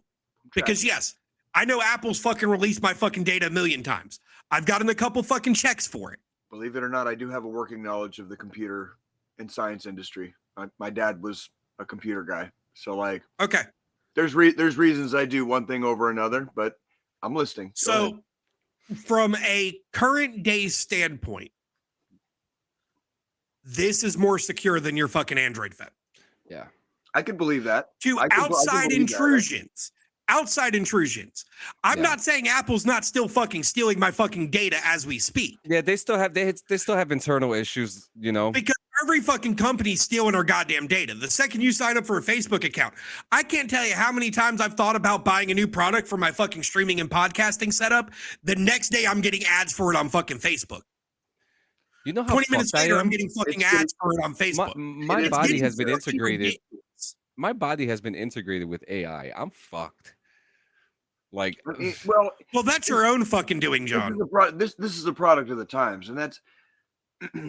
But different types of cell phones, and open source versus non-open source. It's really beside the point. I think what we're actually getting at. I think what we're actually getting at here is every system's got its own security vulnerabilities. If you want to commit a crime, just don't have a fucking cell phone on you. That's it. Exactly. Like that's pretty. If you're going to commit crime, if you guys are going to go out there and do crime, I mean, don't have a cell phone on you. Period. I sit here every day. I walk around with a fucking smartwatch on my wrist. This smartwatch has its own cellular plan. Right. That allows me to take phone calls and send text messages, get weather updates and shit, whether this is on me or not. Every day, the fucking government knows where the fuck I'm at. And exactly what I'm fucking doing. Do I give a shit? No. Because if I cared, I wouldn't have this shit. Right. This is from a tech. Exactly. But see, that's the thing. So I've had an Apple Watch since the very first Apple Watch came out. And when I got the first one, I was like, I might wear it, I might not. And then as I learned how to use the Apple Watch, the watch, to simplify day-to-day tasks, whether it's responding to a text message, responding to an email, answering a phone call, fucking checking the weather, keeping track of how many calories I burn, how many fucking minutes I exercise, what exercises I do. Integrations are amazing. This thing has become part of my daily life. I wake up in the morning, I shower, I put it on. It's a useful tool. But it helps me. It's not me wearing it. There's nothing inherently wrong with that. Exactly. I'm not just putting this on to put it on. I'm putting it on because it has use case scenarios that work out in my day-to-day life. If you get lost in the woods, you could find your way back home and send an SOS signal. I didn't go equivalent. Dead ass. So, I mean, that's like. So that's the thing. When I got this one, I got that shit on my wrist. Like, when I got this one, I'm gonna fucking die like alone in the wilderness somewhere. When I got this watch, when I upgraded from my last watch to this one, I could have paid $500 less for the basic Apple Watch model. I went with the Ultra, which is a $800 fucking watch, because of all the extra capabilities. I literally have a button on the side. I can turn a flashlight on. Turn flashlight back off. If I'm out hiking, my watch face literally is a fucking compass. We are fully affiliated. Fuck you, Jay. I love your watch. Wanna shove it in my ass. Fuck you, John. God damn it. But no, and that's the thing. I'm not going to just take some fucking random ass watch that's sent to me for free and fucking turn it on and activate it. But that's also. You're not going to pay $30 for one like I did. No, because you know what that fucking Chinese piece of shit's doing for you? Stealing my data. Just fucking just fucking spying on you. Fucking the Kremlin has all of your information as we speak. Like I said, I'm fucked.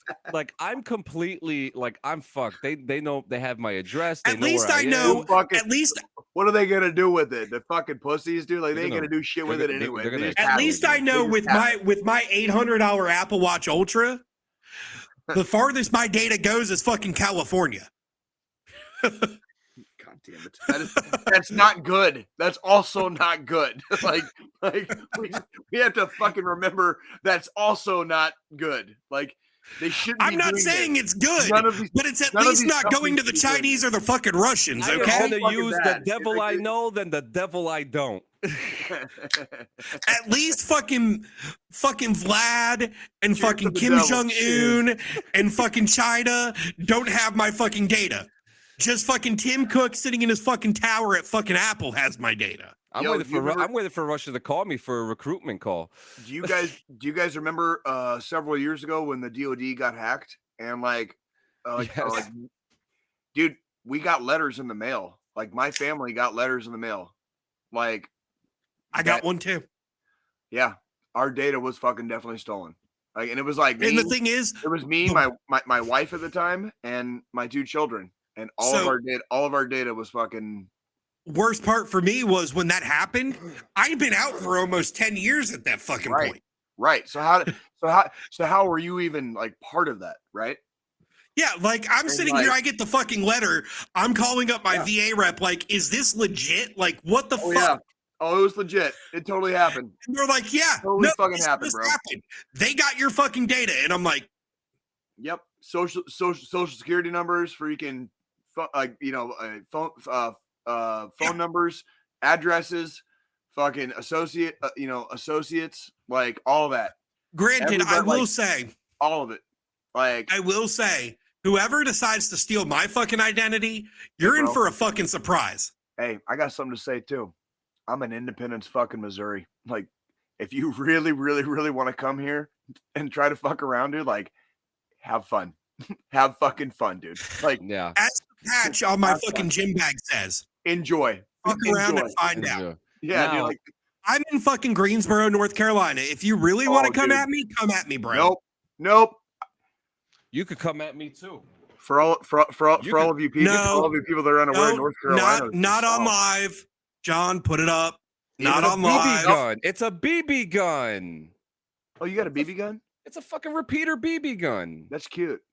Let me see it. That's cute. It's not real. Let me see it. It's fucking plastic. You can see the plastic right here. It's coming right off. That's cute. I love you, John. As he's about to threaten somebody with a fucking BB gun. Well, in Jersey, BB guns are fucking. That's pretty much like, you know. That's Jersey, shit, right? Oh shit! It's supposed to have an orange tip on it. Oops. Like.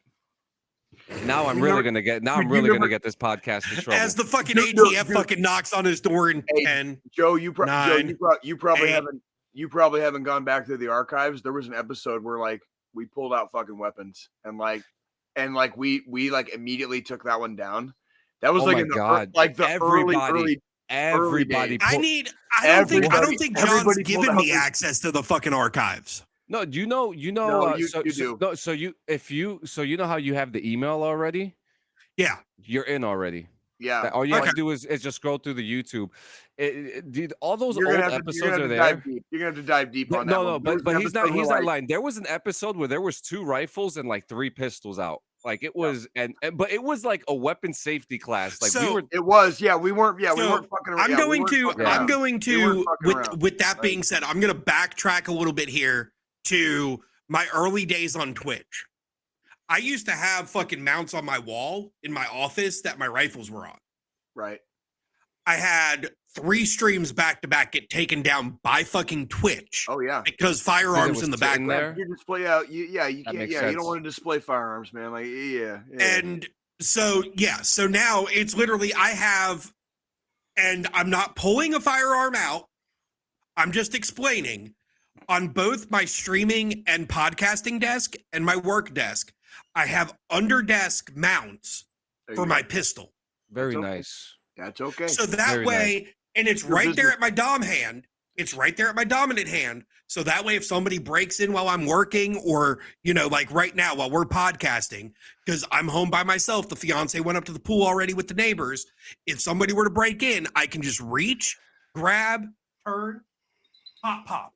Can I ask you a question? North Carolina doesn't fuck around. Can I ask you a question, Don't fuck around in Greensboro. So like I'm unfamiliar because I know what the stand looks like, but are they locked in? Do they slide in? Is there like a button or like a lever? So that's the nice thing. I actually modified mine because I have a little bit more than just fucking tech knowledge here. I have an engineering degree. He's good. I know how to fucking make shit. This is like the guy if you want like a slip pistol, where you just like flick your hand like a pistol, fucking like Joe will make the rig for you. So I bought standard ones where it just kind of slides in, doesn't lock in place. I modified them so they lock in place now. To unlock it, you have to push forward, which then racks around into the chamber. Yeah. And then pull back to pull it out.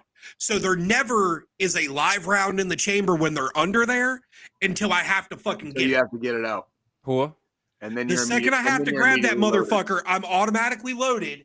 That's why I said I can literally on my right side reach under my desk, throw my arm forward, turn around, pop, while I'm still fucking seated. Too easy. I fucking love that. I love that. And because anytime I'm at either of these desks, my camera's active, and as you can see, the door is fucking clearly in the picture. Mm-hmm. And from my work desk, it's more in the picture. And I'm always in a fucking, video chat with one of the guys that I work with, that me and him are great friends. He actually lives in fucking Independence also, Jay. Is that guy? So we're always in a team chat together. We're gonna have to talk offline so I can find a way to freaking meet this gentleman. If we're both, we're always in a team's chat together. So I've always got eyes on that door. Well, if I live within a couple miles of this motherfucker, yeah. Pop. Independence isn't big. It's not. No, it's not. No, it's not big, but it's a town of size, and it became. It's part of the Kansas City metropolitan area, obviously. Well, and that's the thing. But next time we do, literally next door, but it's like Independence is like the weird thing about Kansas City and the Kansas City metro area is you have all these different little communities, and these communities grew and were like their own thing. But as Kansas City got bigger, it started swelling up. It's like, it's like when it, So anywho, Independence was one of the first, it's next door to Kansas City proper. So like we live less Independence is more of a suburb of Kansas City than it is a fucking. We live less than a mile from Kansas City proper. Like, we are that close. Like, it's like there's Kansas City and like Independence is right here. And we are right there. You know what I mean? Like, Jay, that's the thing. When we do end up coming up, me and John, and we do a fucking in-person fucking Sunday fucking show. Oh my God. We've got to fucking plan that. And everybody, you got to fucking keep on our asses. Everybody that watches, you need to keep on us because we've got to do that again. Especially now that I've joined in. And it's going to be even wilder. It's going to be even wilder. I would love it. And we're all going to fucking be hungover when we have to fucking do the podcast on fucking Sunday morning. As we fucking should be. Okay. As we should be. And like, it's just like taking a fucking run on fucking Monday mornings. You got to run 5 miles after you fucking partied all weekend. Right. And like, but when we do this, like, oh, fuck me. Right. When we do this, obviously, if I'm in that area, I've got to hit up my work bro. Yeah, drink with us, and we'll get him to come out and fucking drink with us. 100%. He'll be a part of the show, and then we maybe we can get him to fucking come and be a fucking because he's a veteran also. We can go. I've got places we can go. He's a vet also, Jay. I bet he does. But we're gonna have to start planning this soon. Me and him will have to discuss those places. Now, granted, he was fucking nasty guard versus active or reserve. Oh, that's all right. He still wore a uniform. It's okay. I give him shit about it all the time, anyways. I will warn you ahead of time. There are some bars around here that I will not go to. Like, I will just warn you ahead of time. Those are going to be the ones we go to then. No. You saw how Jay was just like, he was all up for it, and then he was like, no, wait a minute. No. Once it registered, once it fully made its way through the process, he was like, nah, fuck that shit. No, like, you need to understand, like, there's places I choose not to go here, and like, it would be wise to steer clear of them. Like, it's like, yeah. You know what? Next year, I've got to have my bachelor's party. Oh God. That'll be the perfect time. Beginning of next year. Oh boy. I mean, I don't have that much time to prepare. Okay. I come up. John comes up. We do fucking Tex fucking bachelor party. We're gonna need to get like GoPros and attach them to each of us for the fucking night before. Too easy. That's too easy. Oh my fucking God. Like I'm down. And we should go. We should down for then all you know that. what we should do? The only thing I want to do is rent scooters in Kansas City. Oh, dude, downtown at night, in the middle of the week, it is like a ghost town.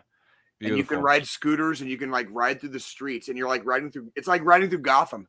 I shit you not. It is like riding through Gotham. But and there's all remember this conversation because we're going to be riding through the streets with scooters in Kansas City. And like, I'm just saying, like it's fucking beautiful. So like, Kansas City is not a bad place to be. Independence. So now that we've thrown this off track again. Yeah. Now that we've thrown this off track again, what was the last piece of news we had, John? We were going to talk about our boys in our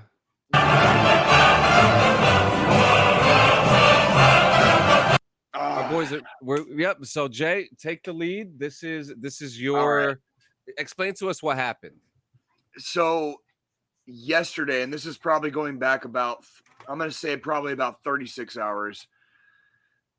The guy that is in charge of Wagner PMC started pushing troops towards Moscow, and they downed vehicles and helicopters.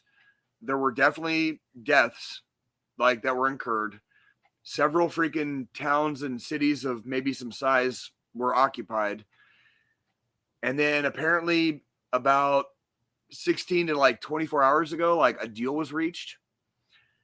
I am not a scholar on Russian politics, but this is like that's your disclaimer right there, right? Oh yeah.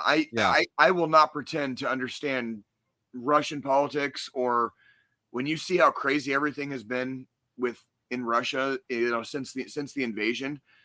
Putin is obviously a madman, and obviously there's people that are getting fed up. Like they're sending all their people into a meat grinder basically, and they're getting chewed up. The Ukrainians are suffering heavily. The Russians have now blown fucking dams. They're doing like ecological disasters. You know what I mean? Like they're literally using it has been a nonstop war crime. The entire invasion has been a fucking war crime, right? And now this was like one of the first times we've seen in over a year Russians getting pissed off about it and like at least attempting to do something about it. I don't know what happened. I don't know why they stopped pushing to Moscow. They said they're just going to drive back to Ukraine, which is like, it's so weird. Like there's an actual fucking war going on, right? There's an actual fucking war going on. And all of a sudden, like all these motherfuckers start like pushing towards Moscow. They said there's like 6,000 of them. And there's probably more than that. Like, that's what I'm saying. Like the Russian authorities have raided the houses of people that belong to Wagner. Okay, like this is weird. This is like unprecedented shit. But then again, this entire fucking war has been unprecedented, and it's fucking it's a travesty. It's a fucking. There's a former Green Beret that's fighting in Ukraine. I saw an article about him this week, and he said this is the most just war our generation has ever fought, and I believe that. And that counts Afghanistan and Iraq. Like the Ukraine war is a just war.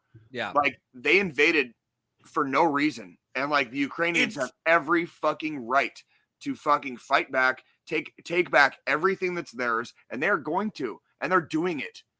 And I don't know what the fuck is going on the Russian side right now. Like I don't know what the fuck is going on with like Wagner, and I know Wagner's pulling out of fucking Syria and Africa right now, which tells me that like they're bringing everybody fucking home. So like I don't know what that means for Ukraine right now, but it's happening. It's fucking happening. And like, it's a big deal, guys. It's a big deal. Don't be scared. We said this 3 days after the fucking invasion last year. Don't be fucking scared. There's nothing to be fucking, there is nothing to fucking fear. Even if what's our lie, Jay? If Article 5 is invoked, if NATO goes in, who fucking cares at this point? What's the DD214 Network slogan?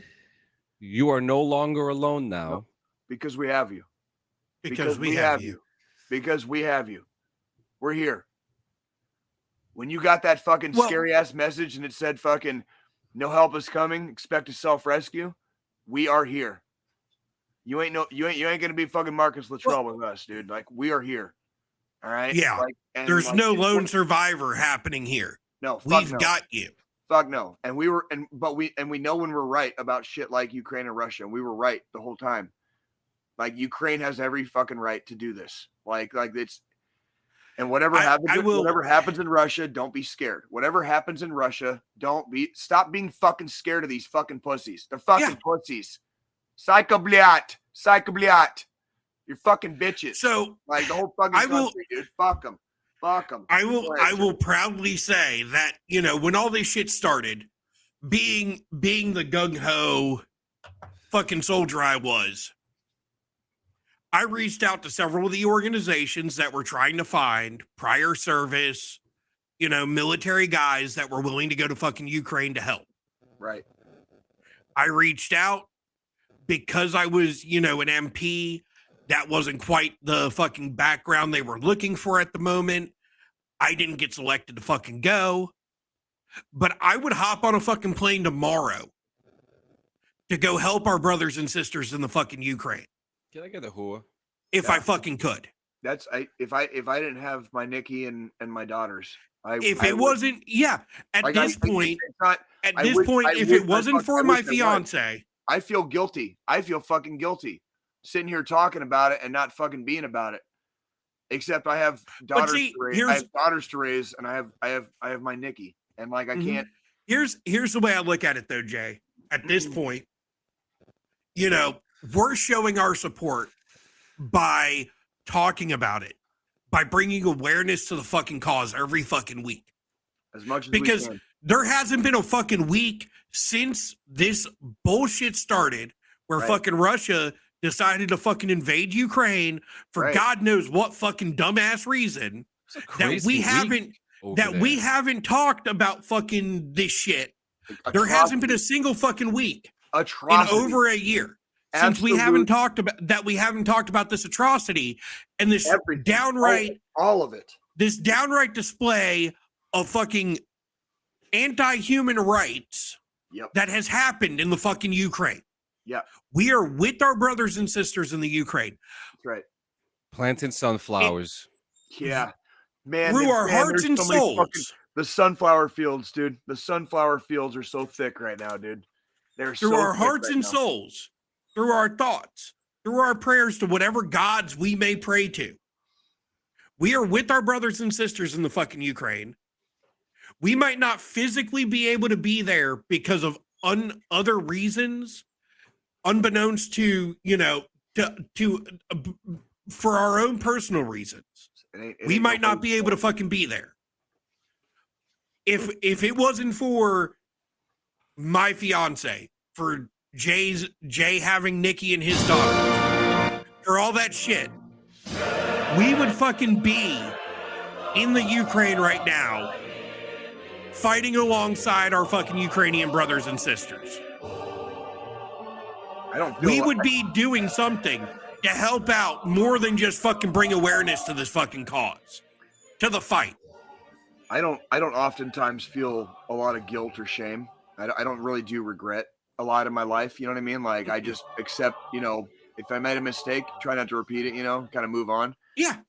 I feel so much guilt and shame.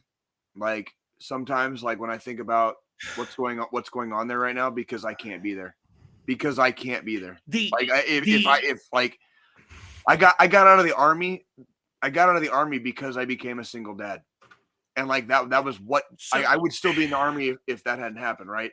And then when I see what's going on in Ukraine, it's like, well, now I'm out of the army. I could totally go over there right now if I really fucking wanted to, except I can't. I have, you know, I feel guilty about that. I feel fucking guilt. I wouldn't feel like say literal guilt about it.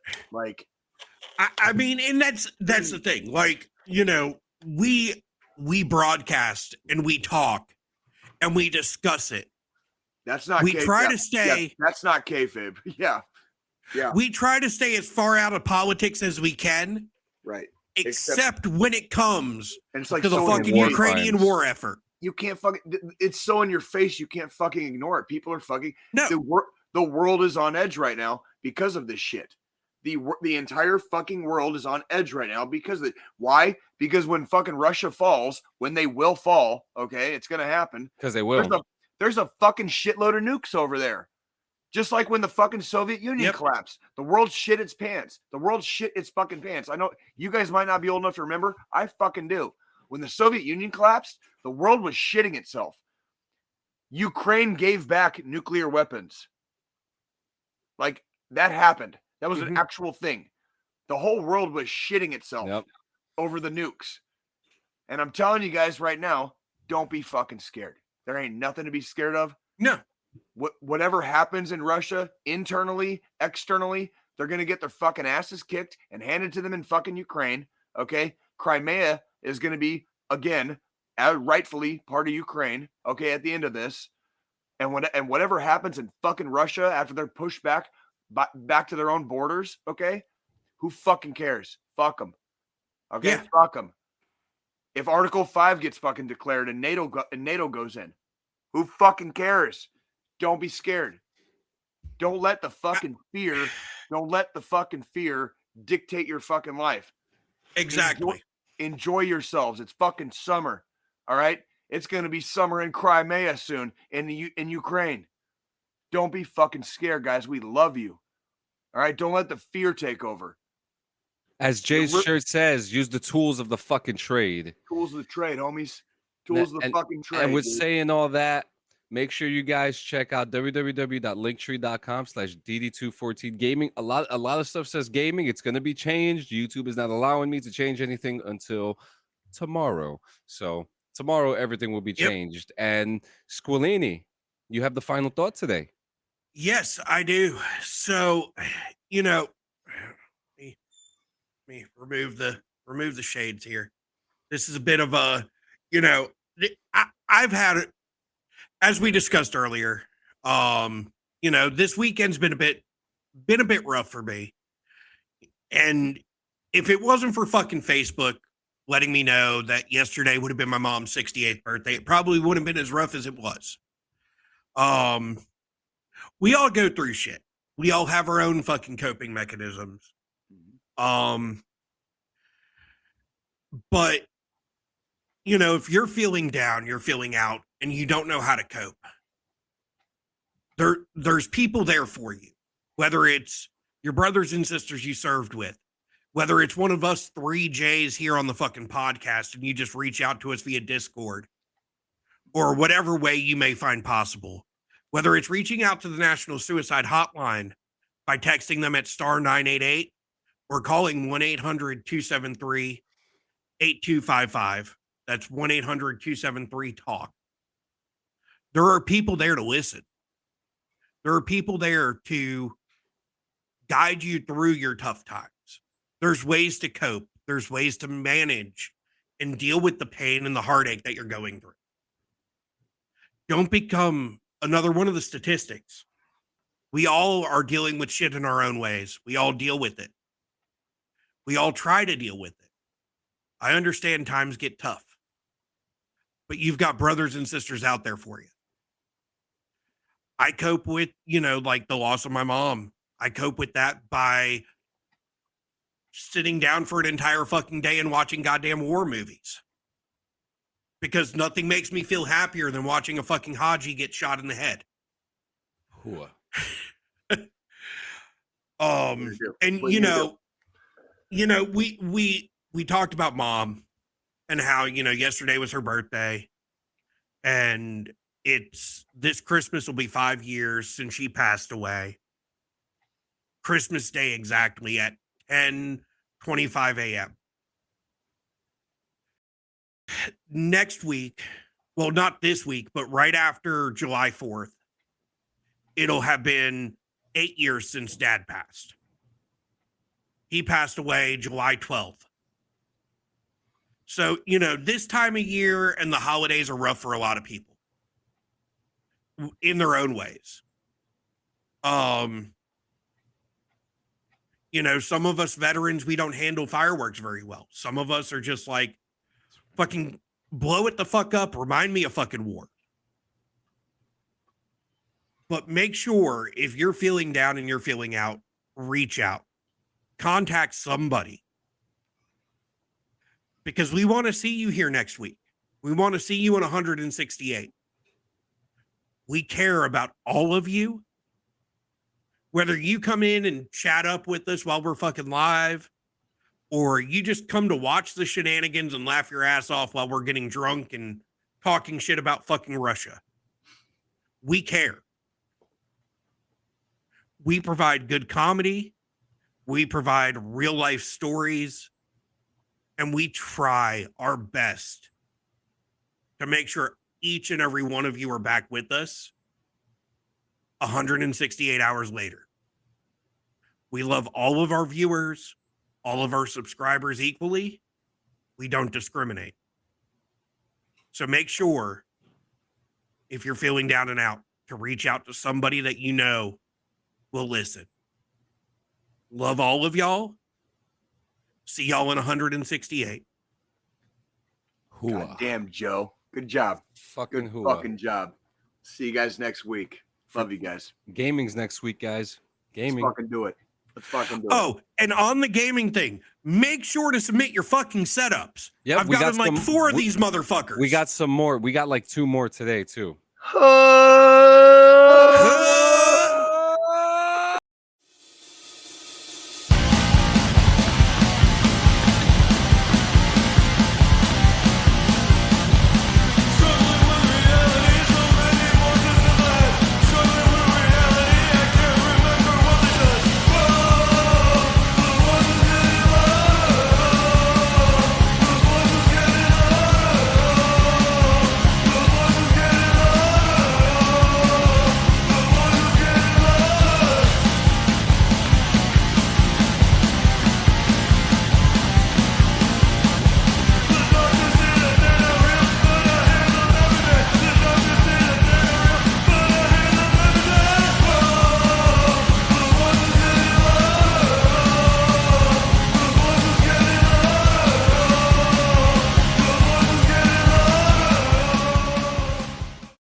I totally channered my fucking platoon sergeant on that fucking one right there. Hold on. We're still live. Hang on, baby. Hang on. Come here. Now that's a fucking show. We're still John, live. John, we're still live. Turn it off. Whoops. Still live.